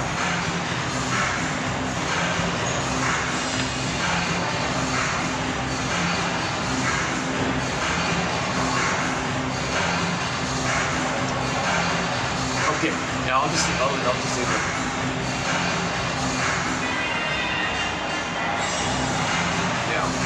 As we evolve from unborn child to adult, we metaphorize.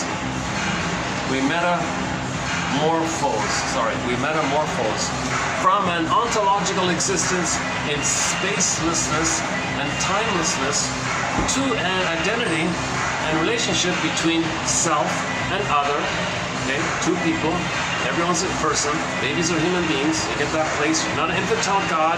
You're not a space god and all this. You're two human beings, self and other, defined, and self and other people are defined in time and space. But the baby's in a state of timelessness. He thinks a little god. He didn't reach the person, self and other. But the person, self and other, it fits time and space. Emotionally, not just cognitively, emotionally. Attitudinally, feelingly, inwardly.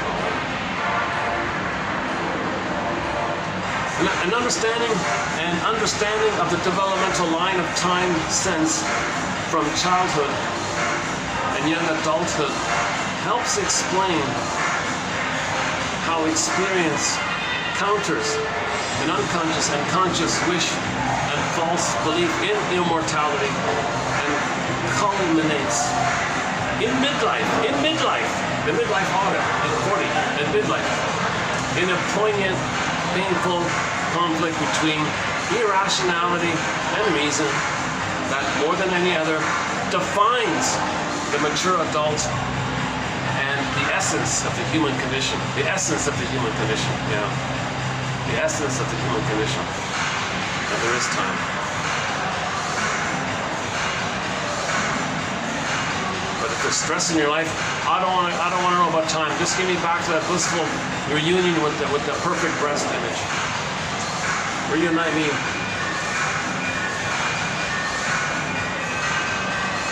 Yeah, okay. We discussed the other ones recently.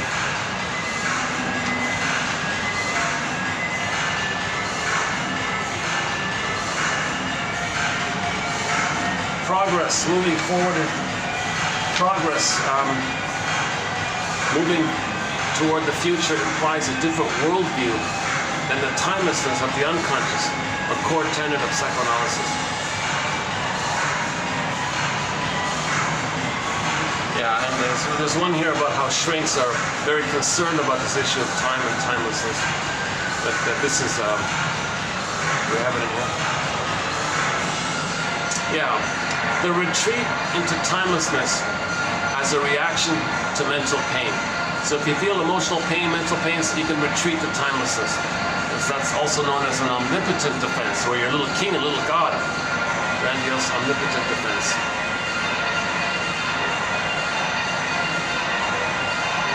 Yeah, and, okay.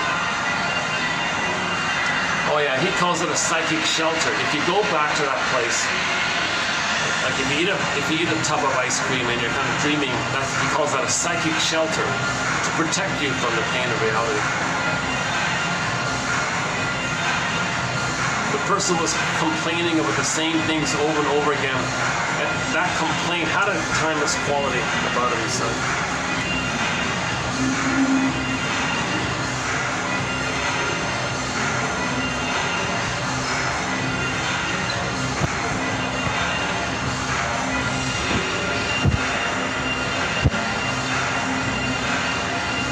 Oh yeah, the one about the, oh yeah, sometimes when you're repeating the disappointment with the mother, so you had a hope for mother's love, get disappointed, how do you repeat that? How do you replay it? One way is to go to the casino. You see the slot machine as alluring, promising, it says you might win the jackpot, so you have a hope, put money in, okay, you're disappointed. Well, you replayed it. You had a hope with the mother, you were disappointed. Go to the slot machine, you had a hope, you're disappointed.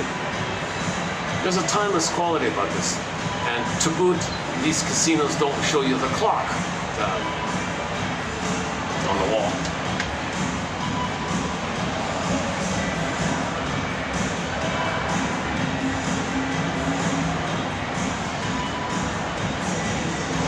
Timelessness as synonymous with narcissistic reunion with the pre-Oedipal mother, the nursing mother.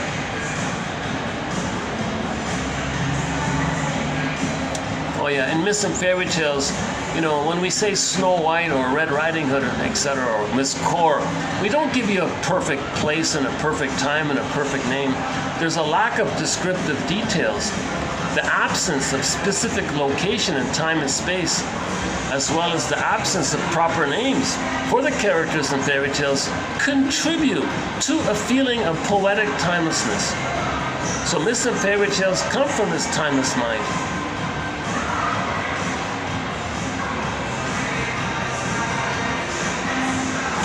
Oh yeah, there's that one about the, let's not talk about him. Robert Frost describes it as being tripped headlong into the boundless, feeling of timelessness.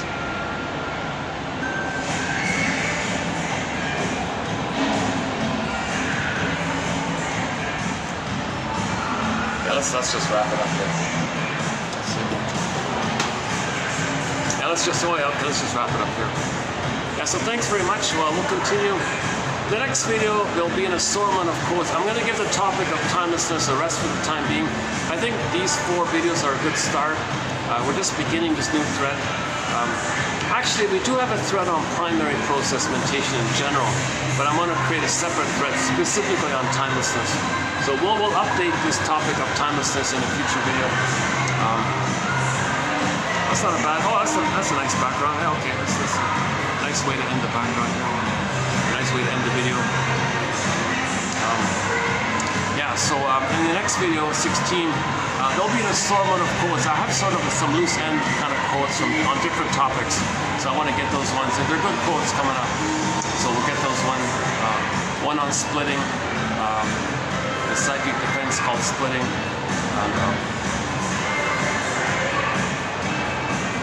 and a couple of others.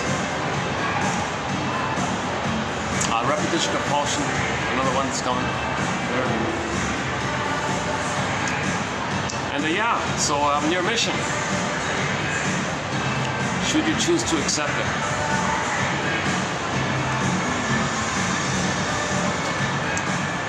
Is to get the comic. There's a comic called Psychoanalysis. It came out in '55.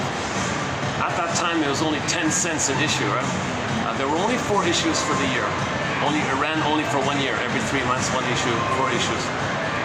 But that comic, I mean, if you were to find the original mint, it would cost thousands of dollars, I think. It's unavailable, basically. But 4 years ago, they reissued it in a hardback. The complete run of that comic is now available in hardback and on digital copy. Dark Horse Publishing. It's well worth what they're asking, I think. There are 12 therapy sessions put into using the comic book format to teach psychoanalysis. They teach you psychoanalysis just using the comics. You talk about projection, repetition compulsion, overeating, separation anxiety, dream interpretation, the family systems theory, scapegoating is in there, and so on.